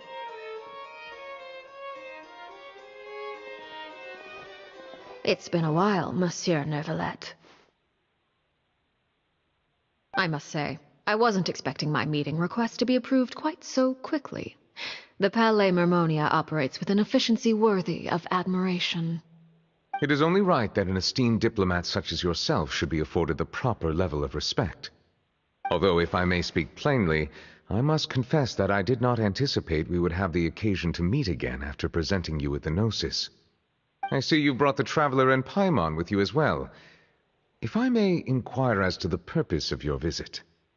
I'll be departing Fontaine shortly. There is, however, an outstanding matter that I would like to see resolved before I go. It requires a rather lengthy explanation, I'm afraid. So I took the liberty of explaining everything in this proposal. Please review it at your leisure, Monsieur Neuvillette.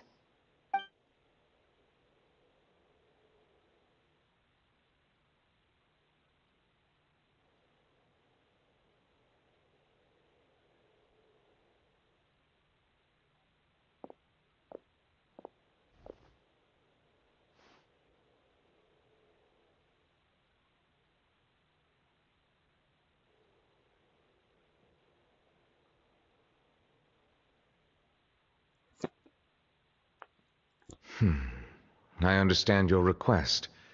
However, at the risk of causing offense, I must admit that I fail to see why you would wish for such a thing. I heard you have a certain fondness for water tasting, Monsieur Neuvillette, so allow me to use water as an analogy. A family is like a large body of water with countless rivers flowing in and out. As someone who watches over this system, I would hope that each river that flows from the source will eventually reach the ocean. Of course, objectively speaking, I know this is impossible. Most of the rivers will dry up along the way, disappearing into the ground and leaving nothing but a barren riverbed behind. Not all rivers are destined to reach the ocean, but I would not see their existence rendered meaningless. I believe the water that flows within them is simply meant for a different destination, like a field in need of irrigation. Or perhaps the glass of a certain water-tasting enthusiast. Did you get any of that, Traveler? Kind of. Your words paint an optimistic picture indeed. Allow me to remind you, however, few among us are willing to sip from a glass filled with tainted water. It may have been tainted at one point in time, but not to worry. I'll make sure it's drained of all impurities and returned to its cleanest form.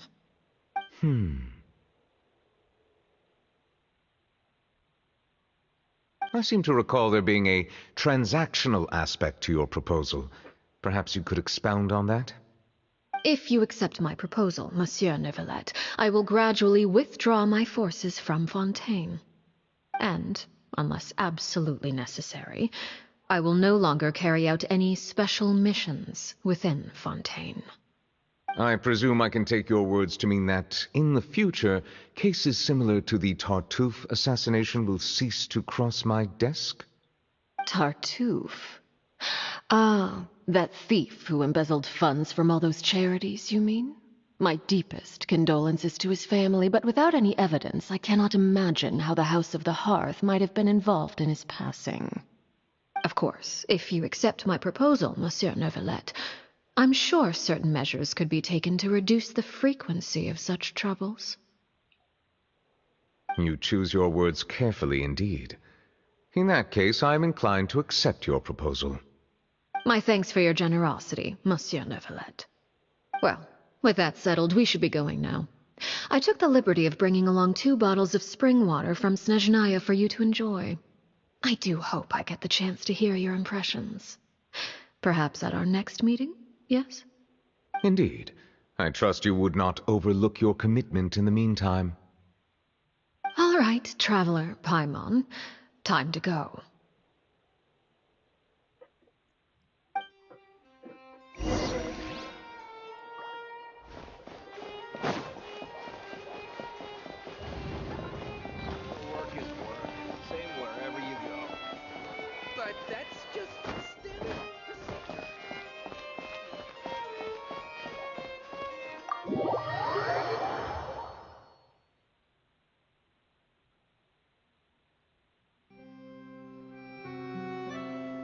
So, what exactly were you talking about back there? Paimon only heard you mention some rivers, a large body of water, and then some kind of irrigation scheme.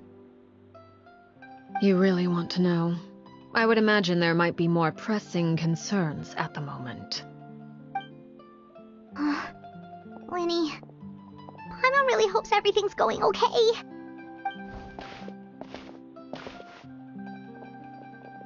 Oh, Paimon recognizes that look. You've got your thinking cap on, don't you, Traveler?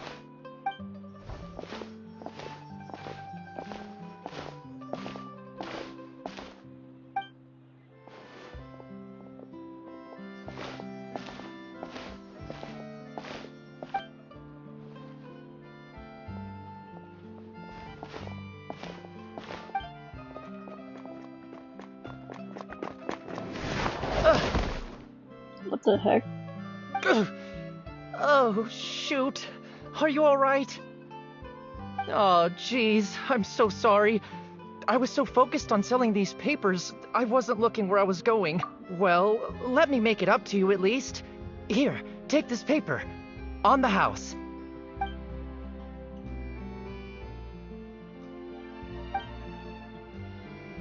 Oh, you don't have to give us anything.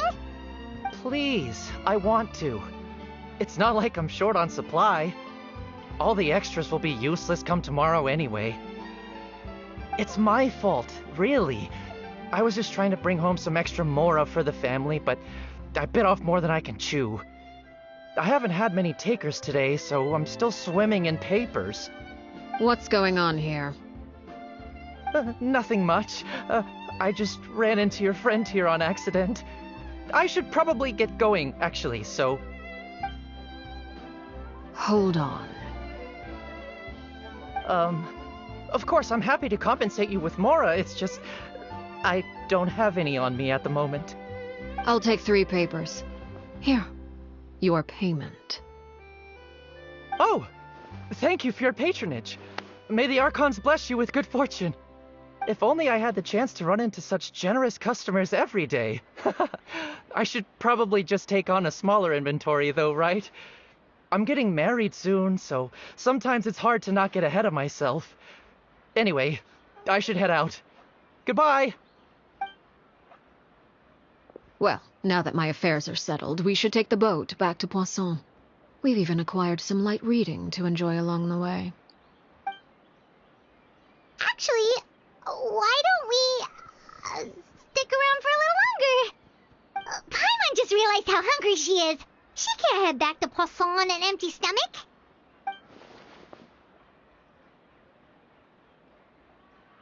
It appears you two are under the impression that delaying our return will somehow alter the situation in your favor.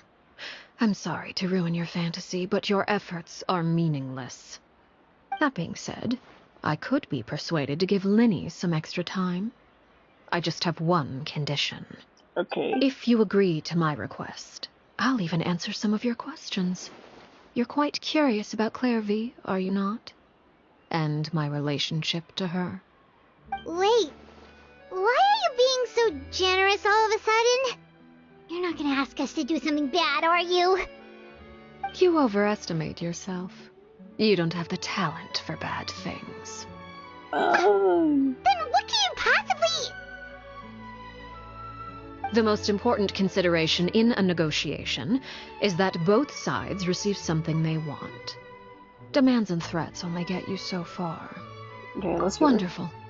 Here it is. When the time comes, make the choice that you deem most appropriate in the situation, and lend your help to the House of the Hearth. Okay, sounds normal enough. But what do you mean, when the time comes? When is that supposed to be? That is for you to decide. Then we have a deal. Follow me.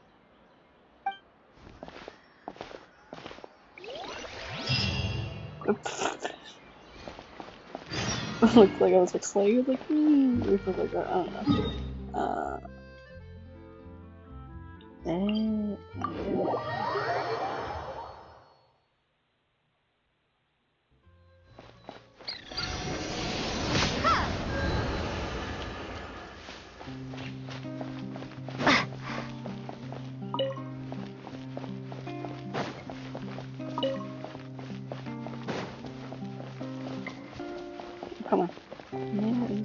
This too.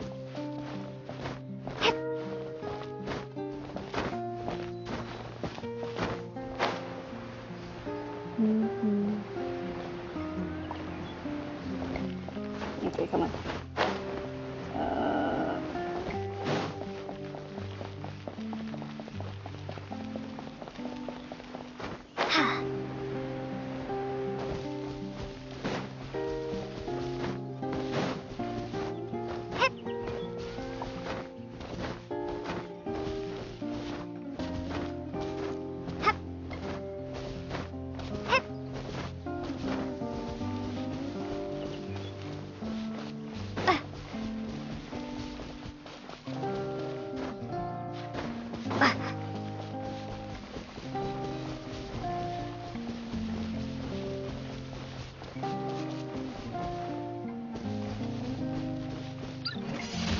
Oh man. Okay.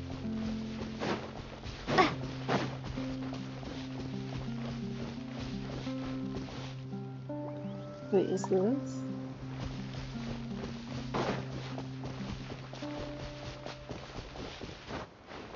It is.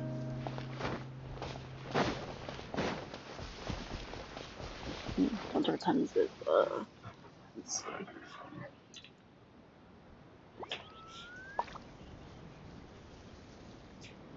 Oh no.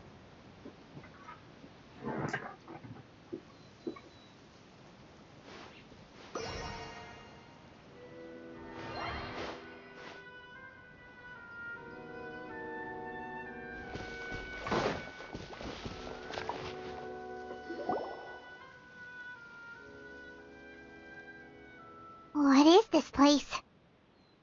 Somewhere long forgotten by everyone. It used to be a grand building. Now it's nothing more than a pile of rubble. No one comes here anymore, nor does anyone care about what once happened here. Although, this place does have something to do with the story I'm about to tell you. It was before I became a Harbinger, and before Linny and the others joined the House of the Hearth. Due to certain events, I first killed Clairvy and then her mother. And this is where it all happened. You were the one that killed Clairvy? Yeah, why? Patience now. Allow me to explain Clairvy's side of the story first. I'll start from the beginning. Clairvy was 6 years old when she was brought by her mother, Crucibina, to live in the House of the Hearth. From the outside, it seemed like a fairy tale. A thriving family made up of kind adults and friendly children. Crucibina was the knave at that time, and the House of the Hearth was under her control. She was Clairvy's mother by blood, but she was also the mother to all the children in the house. Clairvy was happy here, for a time. But she quickly realized that being part of this family wasn't a fairy tale at all. It was a kind of purgatory. Purgatory? Exactly. The House of the Hearth takes in war orphans from all over Teyvat. But as for how to raise them, that depends entirely on the person in charge. Crucibina came up with a novel idea. She would teach the children to fight, force them to duel each other, and then crown as the king of the house the child who proved themselves most worthy of inheriting her title. It's difficult to estimate the number of children who died or were maimed in the process. There's little I can say about the ones who died. The ones that emerged with permanent injuries, on the other hand, well, they still served a purpose. They would be handed over to the doctor to be experimented on, or sent away on dangerous missions. Nothing more than tools to be used and then discarded. So those were the experiments Clairvy was talking about. But what actually happened to her? You said that Clairvy was Crucibina's daughter, so if Clairvy tried to convince her to stop what she was doing, Crucibina probably would have listened, right? Despite being Clairvy's mother, Crucibina cared little for her daughter. She forced Clairvy to join the House of the Hearth only as a means to demonstrate her own impartiality as a mother, to prove that she treated all her children equally. Clairvy did try to convince her mother to change her ways, but it was to no avail. After her efforts failed, the only other option was to rise up and try to fight back. Unfortunately, the other children had already been thoroughly indoctrinated into the illusion of happiness Crucibina had created. Of course, there was one exception. Someone Clairvy's age who knew the truth about the House of the Hearth. Her name was Peruere. Wait, the friend that Clairvy mentioned? Friend, huh? I suppose we can call her that for now. Clairvy was a cheerful and passionate person with a tenacious spirit. Peruere, on the other hand, was rather cold-blooded. Her cold-blooded nature allowed her to see through Crucibina's facade. Yet, it was also this cold-bloodedness that prevented her from acting against it. At least at first. While Clairvy longed for freedom, Peruere was convinced that, amid all the fighting and violence, she would make it until the end. Despite their differences, the two became fast friends, united by their knowledge of the truth. Clairvy told Peruere that she hoped to create a real family, where no one would be killed or sacrificed. There may have been a certain naivete to her ideas, but Clairvy proved her determination many times over. She tried countless times to run away, ask for help, or expose the truth. But her efforts only earned her beating after beating. The only thing that kept her going was her strength of will. Even with her body racked with pain, she would still stand on her tiptoes and open the window at night. She and Peruere would look out at the moon together, a fierce longing for freedom shining in her eyes.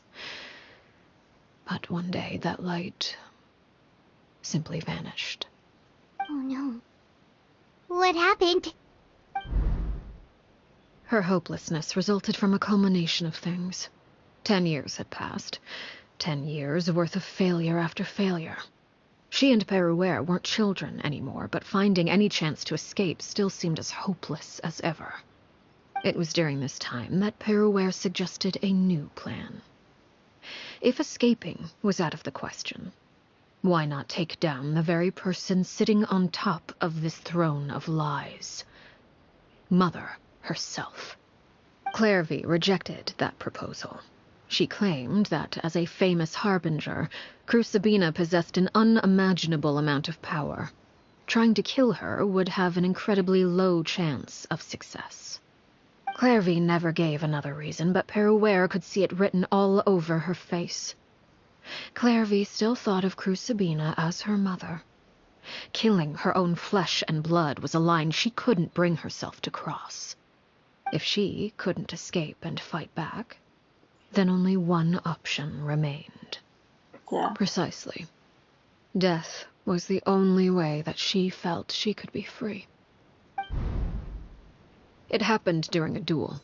When she arrived at the dueling ring that day, her partner turned out to be none other than Peruere, the very person that had stood by her side all those years.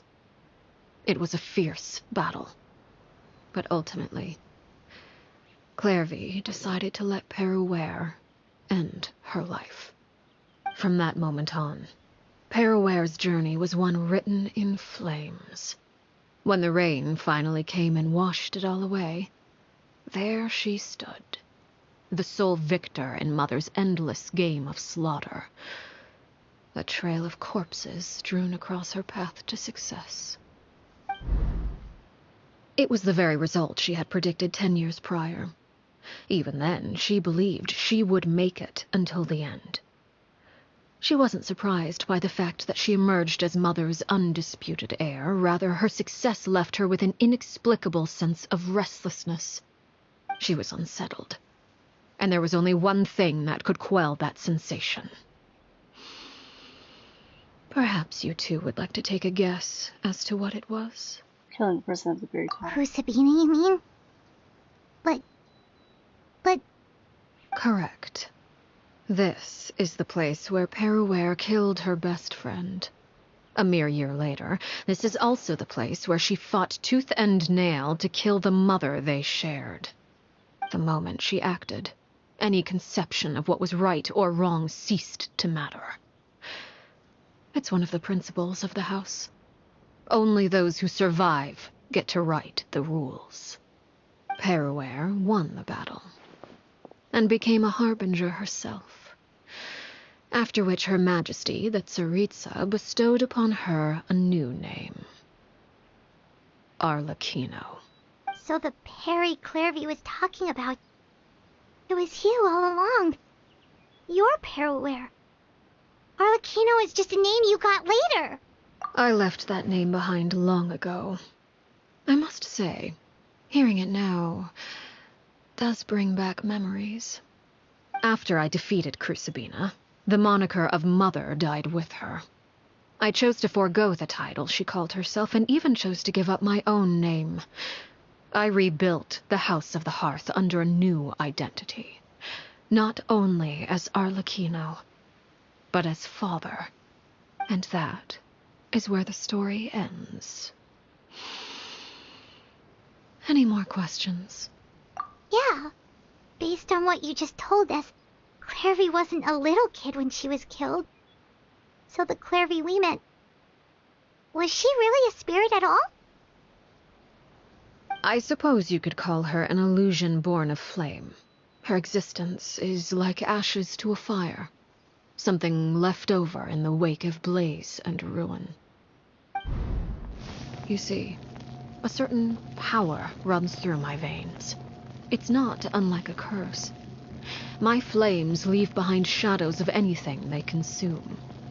Of course, the chances of those shadows morphing into a sentient entity are exceedingly slim. Clairvy is a very special case.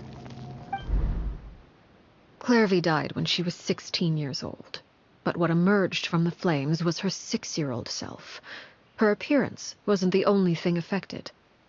Most of her memories were lost to the blaze as well. Memory is a mysterious thing indeed. Losing a portion of your memories will alter your sense of self.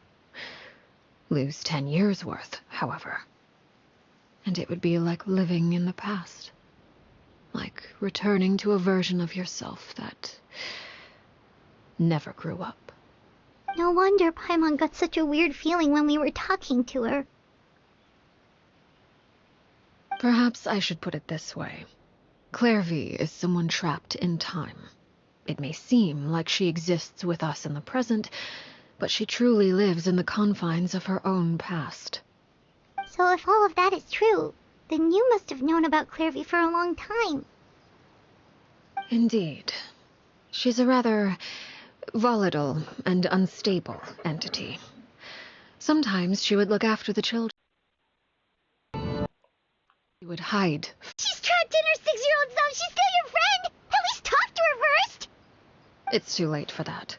She broke the rules, and now she must be punished. That goes for Filial and Nantoy as well. She's had quite the effect on them. I hope you understand the difference between Crucibina and myself lies in our formulation of the rules, not our policy for enforcing them.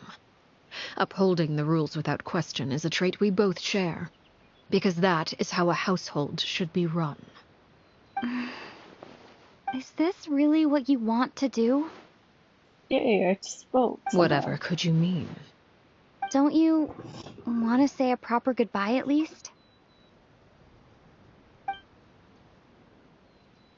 Whether as a killer or as a father, there are two things that must be avoided at all costs: anger and sorrow.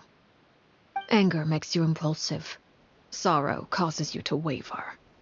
Well, it appears it's about time to proceed. Before we arrived, I told some of my well-behaved children to bring our troublemakers here by nightfall. I do believe I've kept my end of the deal. I gave your friends quite a bit more time. As for what happens now, we'll just have to wait and see. It's another one of those videos make it after nicely. Here they are, Father. You gonna execute him? Seeing something like that would actually be a first for me. I should say. I'm sorry. I heard about how you helped buy us more time. But I still failed. I couldn't find a way to fulfill her wish. Huh? Are you... Perry? Indeed, it's been a while, Clairvy. Perry! Stay right there. I'm sorry to postpone our reunion, but first I believe certain scores need settling. They're gonna fire you? Father, let me explain. Out of my way. Father! You chose to conceal a threat to the house, and for that, you must be punished. Overall, however, I suppose your wrongdoing is hardly the most egregious of the bunch, so I'll deal with your punishments later. As for right now, the more pressing concerns are the traitors among us. By traitors? Do you mean us? Father, let me explain. We didn't mean to... Fultz, why don't you share what you heard? Yes, Father. Secret Midnight Meeting number 3. Participants, Filial, Nantoi, Sato, Toddy. Nantoi clearly said, if only Father wasn't the one who took us in. Sato added, I'm sick of this life. I just want to live as a normal person. Filial was the worst of them all. She called us crazies and said a bunch of mean things about Father. I did not!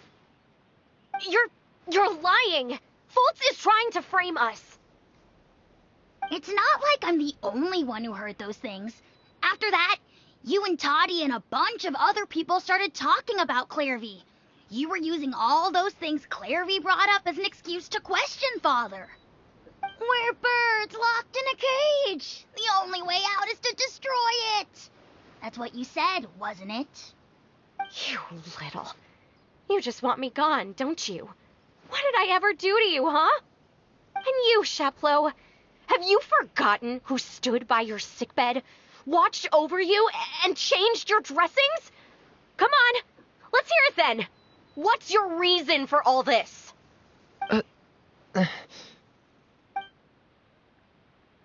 You're wrong, Filial. We don't want you to die. You're our family. Liar.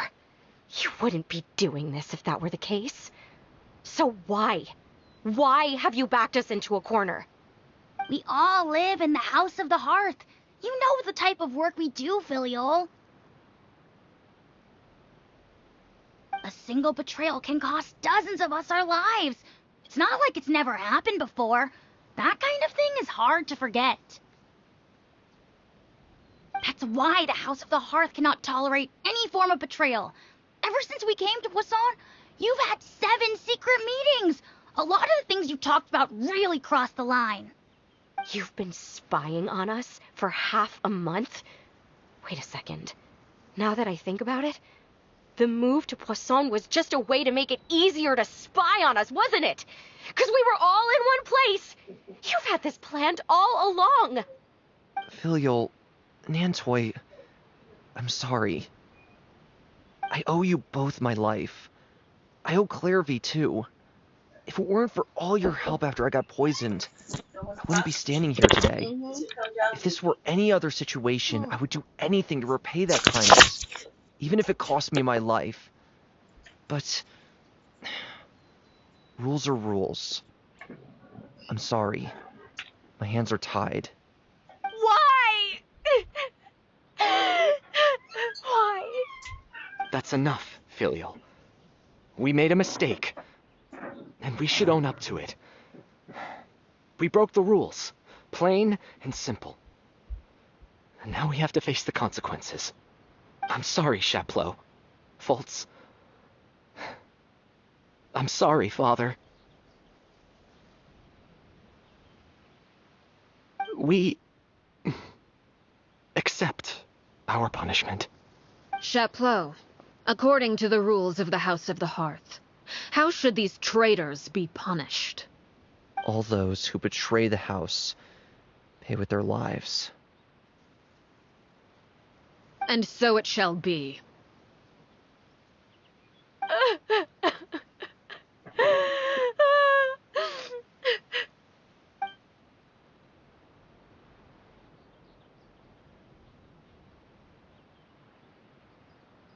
Father, please wait!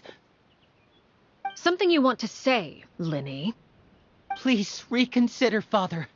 What Filial and the others did, does it really count as betrayal? We all come from broken families. From the very first day we joined the House of the Hearth, we wanted nothing more than to make it a real home. But the truth is, none of us know what a real home should look like. I'm not saying I have all the answers. All I know is this. Killing Filial and the others may uphold the rules, but doing so will only bring us further away from being a real family than we've ever been. So please, Father, please reconsider. I agree with Linny. Father, please. Linny, you...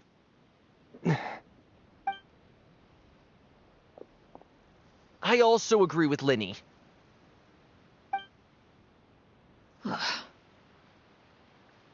An order once given cannot be rescinded. However, given the extent of your determination, I suppose we shall have to go about this a different way. Draw your weapons and face me. Our weapons? Father, are you referring to a duel? Precisely. The rules of the house will not be altered. Traitors must be punished. However, resolving disputes with a duel is also one of our rules, one that also applies to me. Demonstrate a sufficient showing of strength, and I shall offer a concession. Wait. Beat Father in a duel? Impossible. Father is way too strong, even for Linny.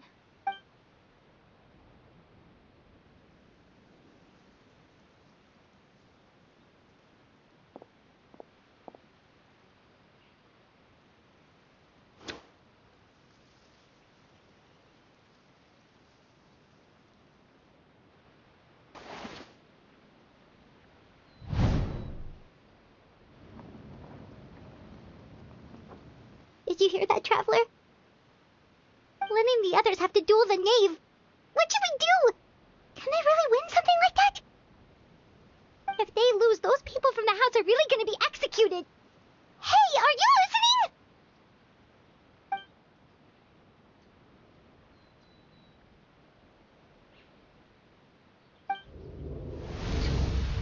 Don't you want to say a proper goodbye at least? Anger makes you impulsive. Sorrow causes you to waver.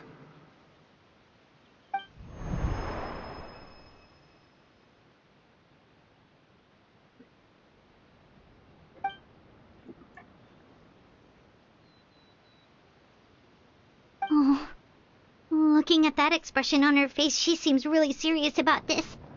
Guess that means there's no chance she's throwing the duel on purpose, huh?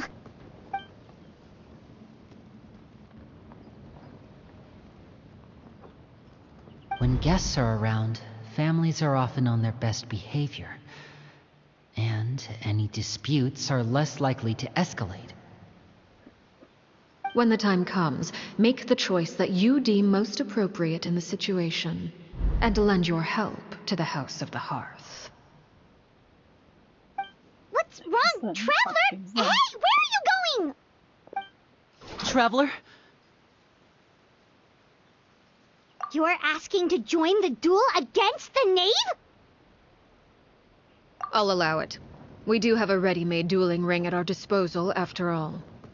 All I would advise is this. Keep a firm grasp on your weapon, and give it your all. Any less, and you may just lose your life.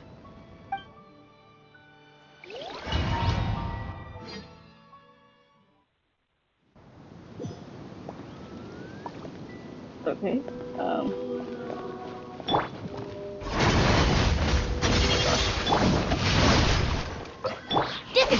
turn now. Windblade! Witness the power of Guhua. Now's our chance. Is it my turn now?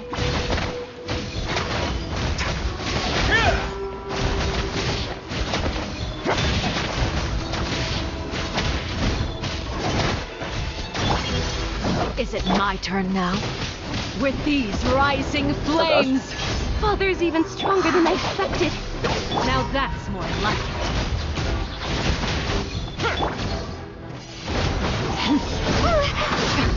Oh no. Lightning purified!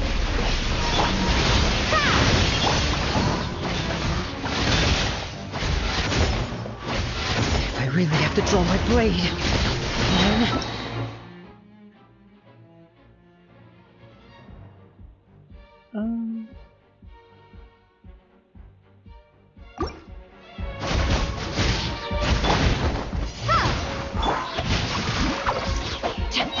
Spare your energy. Running is of little use. Have a sick trip. Have a taste of purgatory. Now's our chance. I'll like... Oh god. Ring is it my turn now? Prepare to be blown away! Oh gosh, oh gosh.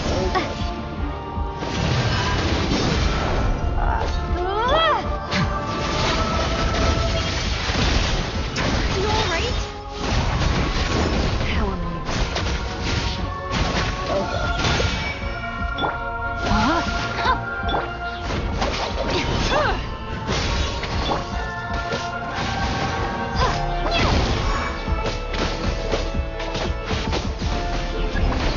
I really have to draw my blade, then...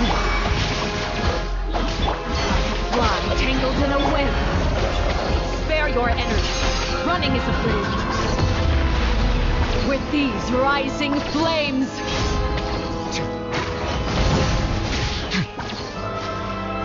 Now's our chance.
Or comment no. Yeah!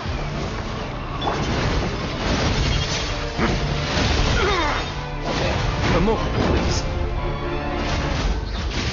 Is it my turn now?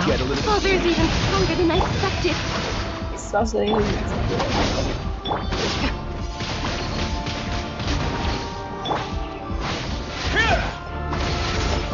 Let's begin. Witness the power. Out of my way! A bondage draw! I really have to draw my blade. Not bad. You've proven to be a worthy opponent after all.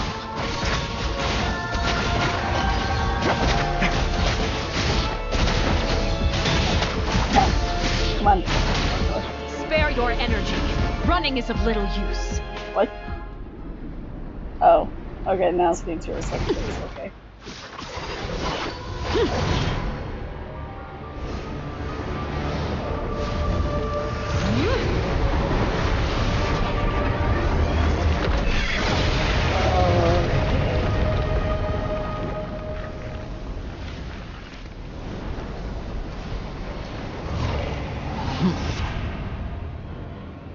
Oh, this will be fun.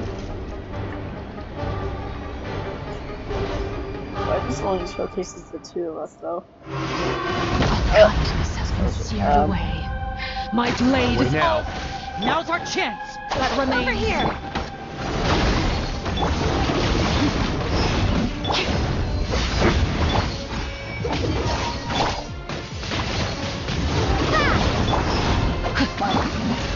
A moment, please. Watch out for Father's movements! Look out! Oh, I did not see that. Your punishment made manifest.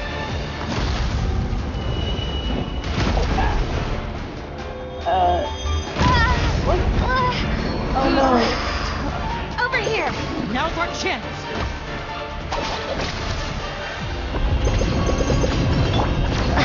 The sun and moon have set. Only ruin remains. Struggle in vain. What now? Watch out for Father's movements! Look out! Body and mind.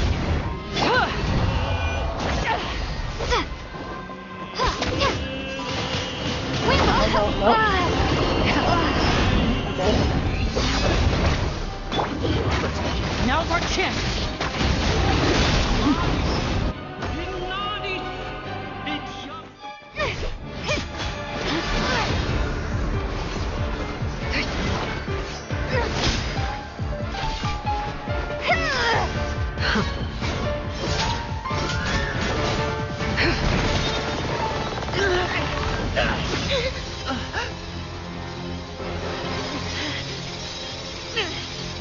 You should know better than to crowd in one place.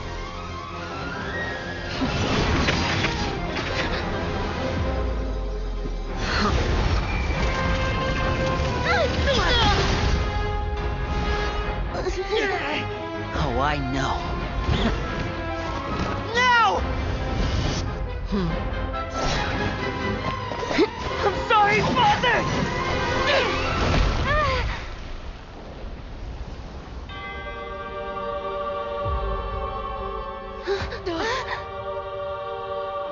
Sorry for what? This pitiful excuse for an attack.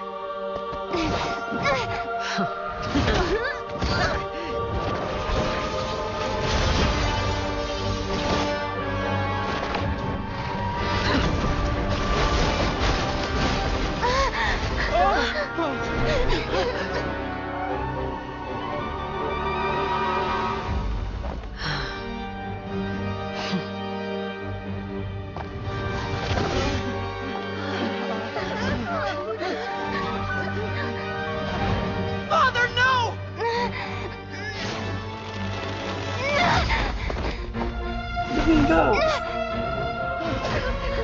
Made it out, did you? You're stronger than I expected. Oh gosh.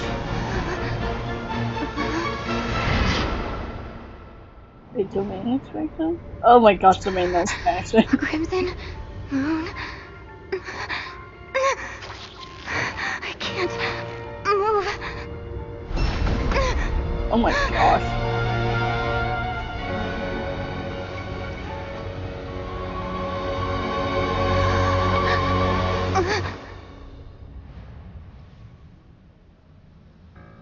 Still, not strong enough to beat me.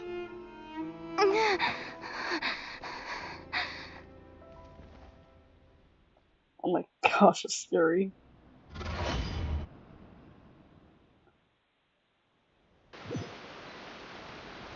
He literally just did domain expansion.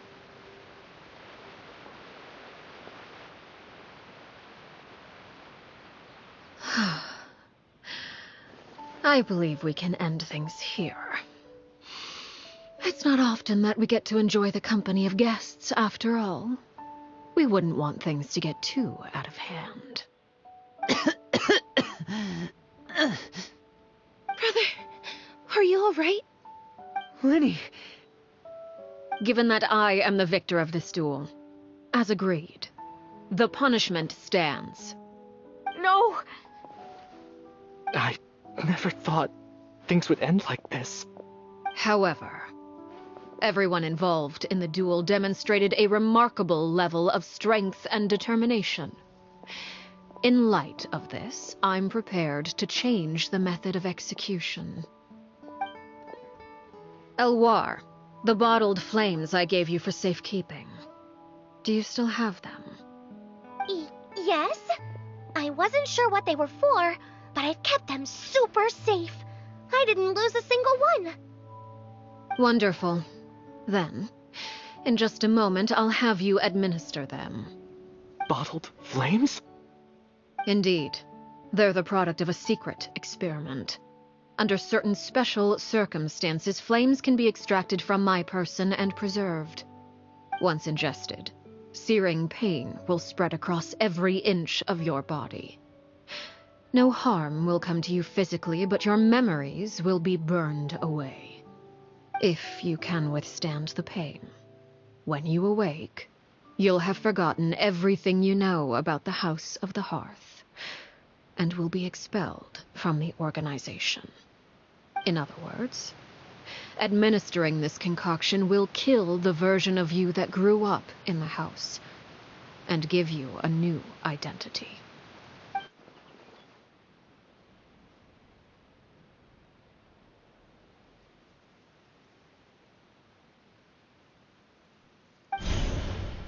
Memory is a mysterious thing indeed.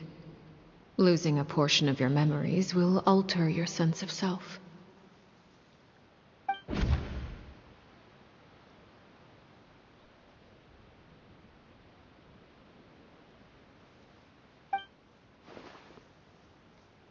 So, you're just letting us go, Father? You misunderstand. Memories are extremely important. Once consumed by flame, the version of you standing before me will die, and our secrets will die with you. So no, I don't intend to just let you go, because the person who survives will be nothing but a stranger. What happened to your eyebrows? Oh my gosh.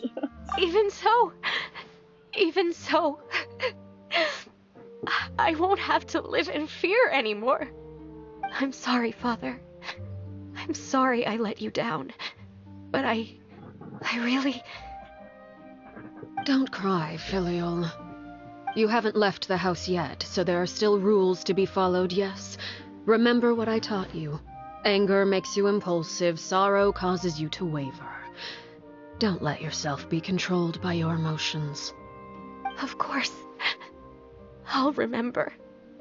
Dry your tears, and go pursue the life you really want. Yes, Father. Chaplot, Foltz, Elwar, take them back to Poisson. And bring Lenny and the others as well. I prepared 3 extra vials of bottled flames. As for whether to take them, the choice is yours. Goodbye, children. The next time we meet, I will no longer be your father. Thank you for all you've done for the house. I hope you have bright futures ahead of you.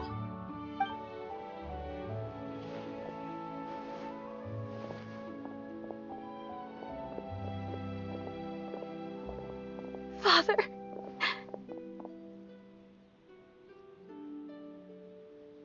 Let's go.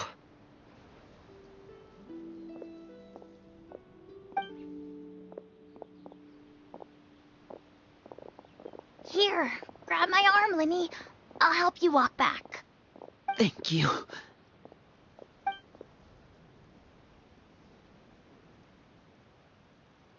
Claire V.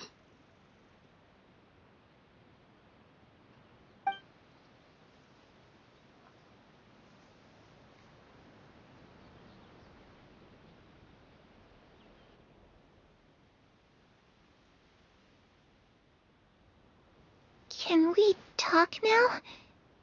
I've been waiting for a super long time. You really are Perry, aren't you? I haven't seen you in so long. How come you're all grown up? Wait, did I somehow travel to the future on accident? Or am I dreaming? What a long dream. Neither. You died, Claire V. That's what happened. You could have at least sugarcoated it a little. Look, she's that speechless.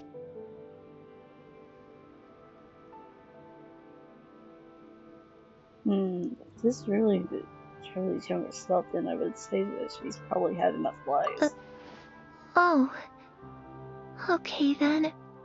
Huh? That's it? You accepted it just like that? Yep.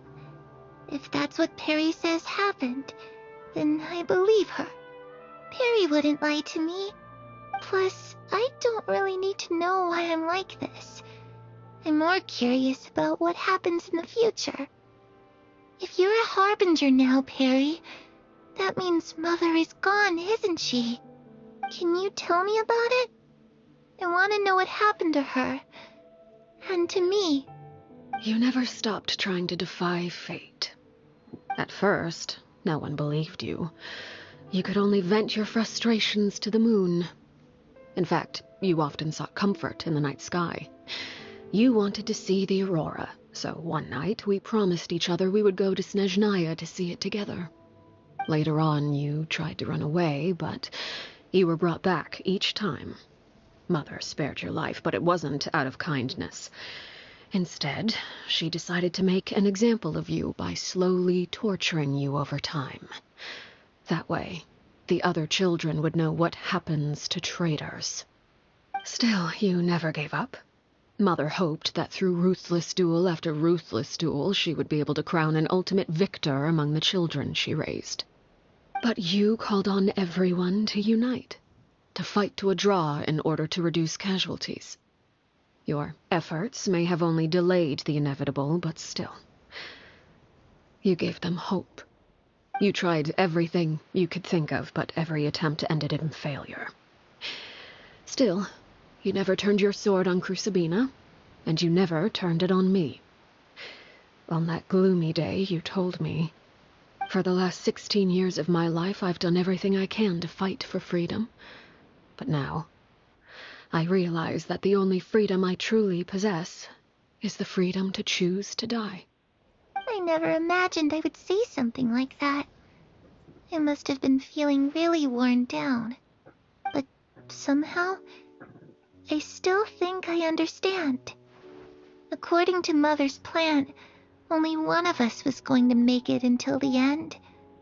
And I always hoped that person would be you. If I could do it all over again, I still don't think I would make a different choice. Even when I first met you, I knew you'd be able to do what I couldn't. Is that so? Even now, I'm not sure I truly understand what kind of freedom you were trying to pursue. But as the head of the House of the Hearth, and as the children's father, I've tried to give them the most basic of freedoms. The freedom to choose their own fate. It's something I discussed with the Eudex of Fontaine. The children who want to leave the house will have their memories wiped clean of all secrets pertaining to the organization. In return, they will be allowed to live a normal life in Fontaine without being prosecuted for their past. Of course, I won't simply hand freedom to them on a silver platter. They have to fight for it and prove themselves worthy of it. Only freedom that is earned has true value. That's more than enough. That's exactly the kind of life I was fighting for. You know, Perry, I think you're a pretty amazing king, and a really great father, too. I'm really happy that you're the one who took over the house. I guess I do have one regret, though. I still haven't seen the outside world. Well, it just so happens that our dear guests over here have been to many nations and traveled to countless places. Perhaps they would be willing to tell you what the outside world is like. Really? Yeah, sure. Of course! We've traveled all over the place. We've got so many stories, we could probably talk your ears off for 3 days straight. Oh my gosh, like, can I do all of them? I don't know which one to pick. Okay, let's do Nemo, because that's the nation of freedom, and she wants freedom, so it makes sense. You know, I used to dream of being a bard. Playing the lute while singing into the winds of freedom. Playing the what? Even if there was no one there to listen, I would have continued to sing no matter what. Oh, okay. Ah, that's where Mora comes from. I never knew that before. If I acted Mora, I would buy 3 new dresses. One for me, one for Perry, and one for Mother. It's just too bad Perry doesn't like wearing dresses. And Mother, she probably wouldn't accept something like that either. I guess I'd just have to keep them all for me then. I could wear a different one every day. What's happening in the background? What does that sound? I don't know. Anyways, like...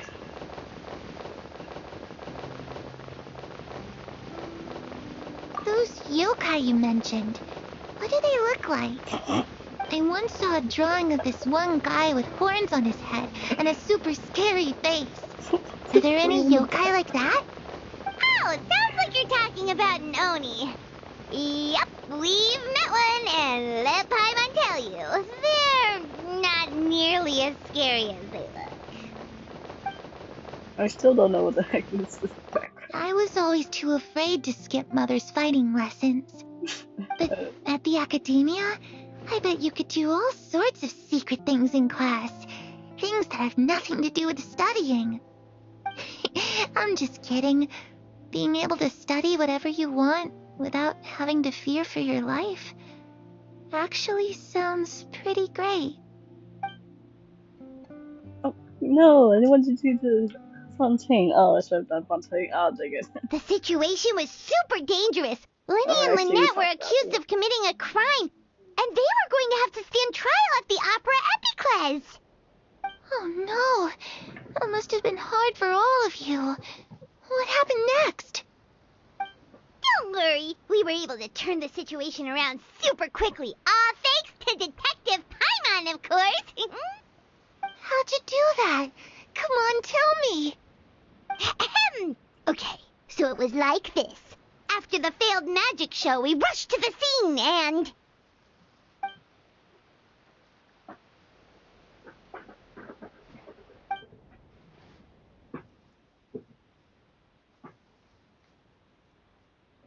Shadows don't have the capacity to learn or grow. Any new information they encounter is quickly forgotten over time.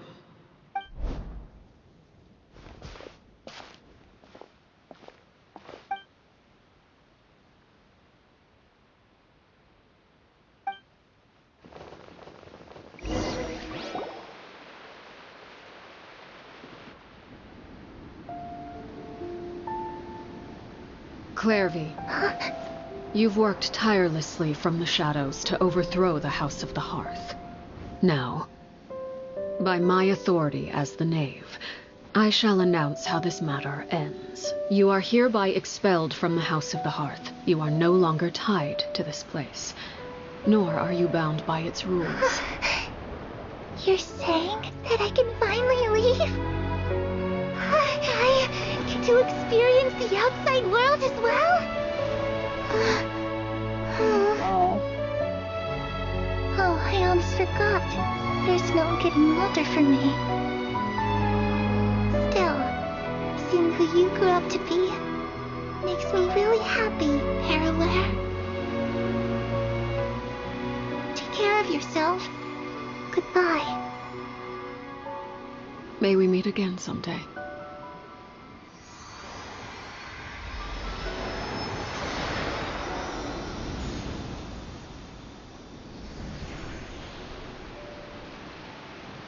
Aww. Clairvy. She left so soon. Paimon didn't even get to finish her story. That's what it said though, but also the next time, yeah. I also have certain sentiments left unsaid. I wanted to tell her that the aurora I saw in Snezhnaya was just as beautiful as the ones in the pictures. Oh. But a shadow's memories reset at dawn. Had we delayed any longer, we wouldn't have had the time to say goodbye. What's going on in the background?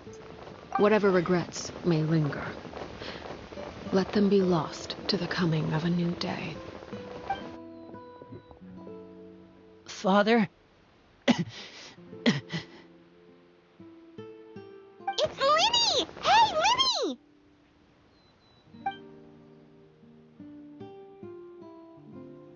What is he doing back here? Let's go check it out.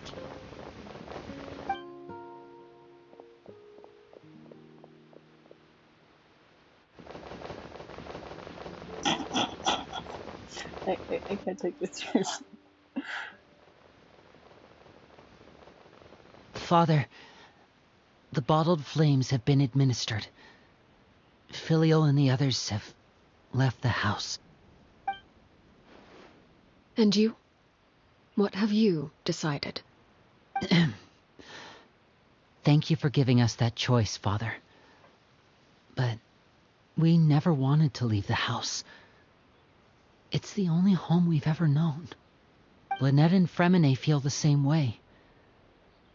They're recuperating back at the Hotel Bouffe Tété.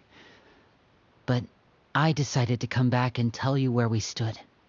I'm sure you're well aware of the expectations I have for you. I want you to follow in my footsteps and become the next king of the house. Yet you seem to have different ideas. I must admit, I'm rather surprised by your decision to stay. There's nothing wrong with choosing to live a quiet life.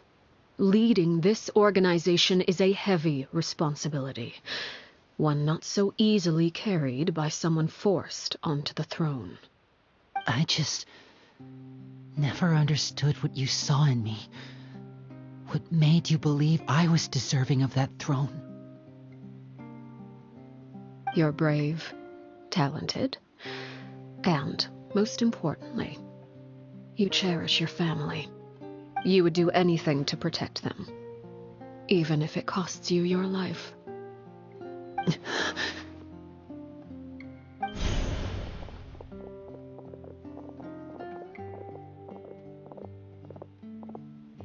Speaking up back there was so brave of you, Linny. It's all thanks to you that we were able to convince Father to back down. You're a hero, Linny. Hero? Father is the real hero.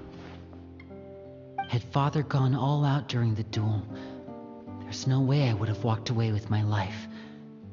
She must have had it all planned from the beginning, from the very moment she suggested a duel. I'm not deserving of that title. I'm not strong enough or smart enough. You're wrong. In my opinion, all you need to be deserving of the throne is conviction and the necessary strength to act on it. We may have different ideas of what it means to be a family, but you can hardly be said to lack conviction. What you truly lack is strength. For someone of your talent, though, that's something that will come with time. Even without that strength, you still chose to face me in a duel, even though the odds were stacked against you. That capacity to honor your convictions is what I truly see in you. Father. No one knows what the future holds, what tragedy or triumph may be in store. Being at the head of this organization requires the strength of will to face whatever comes. Caution will only hold you back. If reaching a certain standard were required to go after what you want, I would never have succeeded in killing my predecessor. Back then, there was still a considerable gap between our abilities. Strength may decide the ultimate victor, but those who let a lack of strength dictate their decisions or undermine their convictions will never be worthy of the throne. I understand, Father. Thank you. Children must grow up to surpass their parents. Only then can a family continue to flourish. The road ahead is not an easy one, so I'll ask you one last time. Are you certain you want to stay? You've done so much for me, Father, and that kindness must be repaid. Plus, with Project Stuja at hand, there are many dangers ahead, and I, for one, don't intend to back down. Protecting my family at all costs. That's my conviction. Then you're welcome to stay. As for Project Stuja, you need not be too concerned. If those cowardly businessmen and heartless dignitaries try to take us down, I'm prepared to teach them a lesson. Having members who longed for the light was our organization's last weakness. With those members no longer among our ranks, the House of the Hearth is like a spider hiding in the shadows.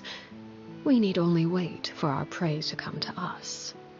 At present, our imperative is to use their plan to our advantage. In doing so, a crimson moon shall rise amid the frigid blizzards of winter. No demonstration of loyalty shall go unrewarded, and no sacrifice shall be in vain. As for the two of you, whether we meet again as friend or foe, I'll remember the camaraderie we shared in this moment. No matter how arduous the journey ahead, I hope we both reach our desired destination. And ask me, why am I sleeping? Oh, what the? Okay, that's not the end. New heal ASAP.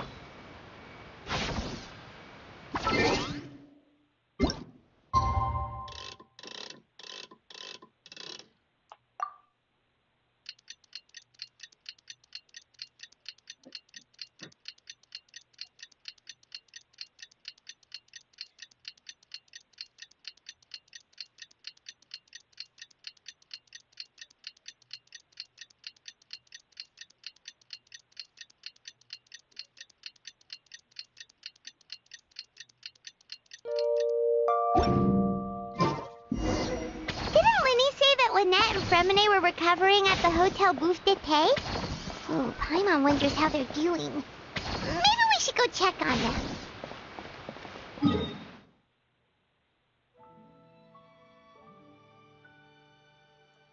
Huh. I guess after the quest, I get to fight her again.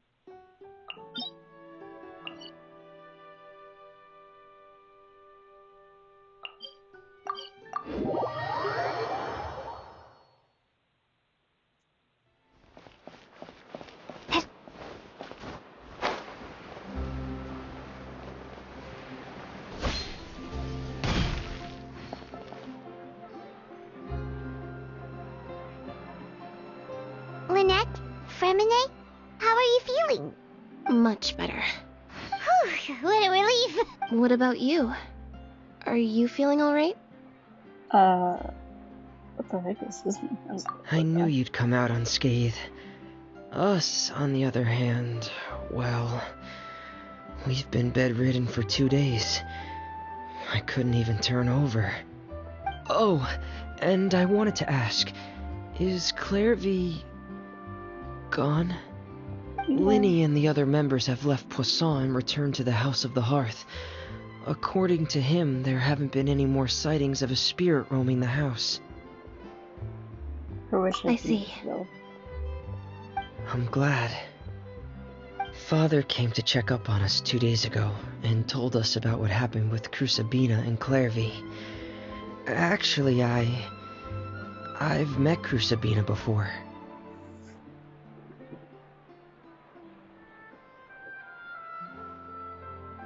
Wait, what? You've met the former knave? Crusabina died a year after Clairvy. It was during the year between their deaths that I joined the House of the Hearth. Crusabina had an extremely cruel and radical way of doing things. While she was alive, the atmosphere in the house was suffocating. When I joined, though, the experiment she valued so much had already come to an end, and all the people involved, dead and injured alike, were gone. Crusabina never talked about the past with us newcomers. A couple of months after I joined, Father killed Crusabina and burned all her files. With that, the names of all the people subjected to her experiments, Clairvy included, were lost to the flames, along with the painful memories they represented. Father took in Lenny and me a couple months after that, but she never mentioned anything about Crusabina or Clairvy. Maybe she just wants to keep the past behind. Yeah. It really seems like something she was planning to keep to herself. The last time you talked to her, did she mention why she kept it a secret for so long? She said she didn't want us to be affected by the darkness of the past. She was worried we'd develop a false sense of gratitude towards her if we knew about it. The foundation of a family should be free of any corrupting influence. Whatever happened in the past, it has nothing to do with who we are now. And that's what Father told us in the end. But I still thanked her for everything.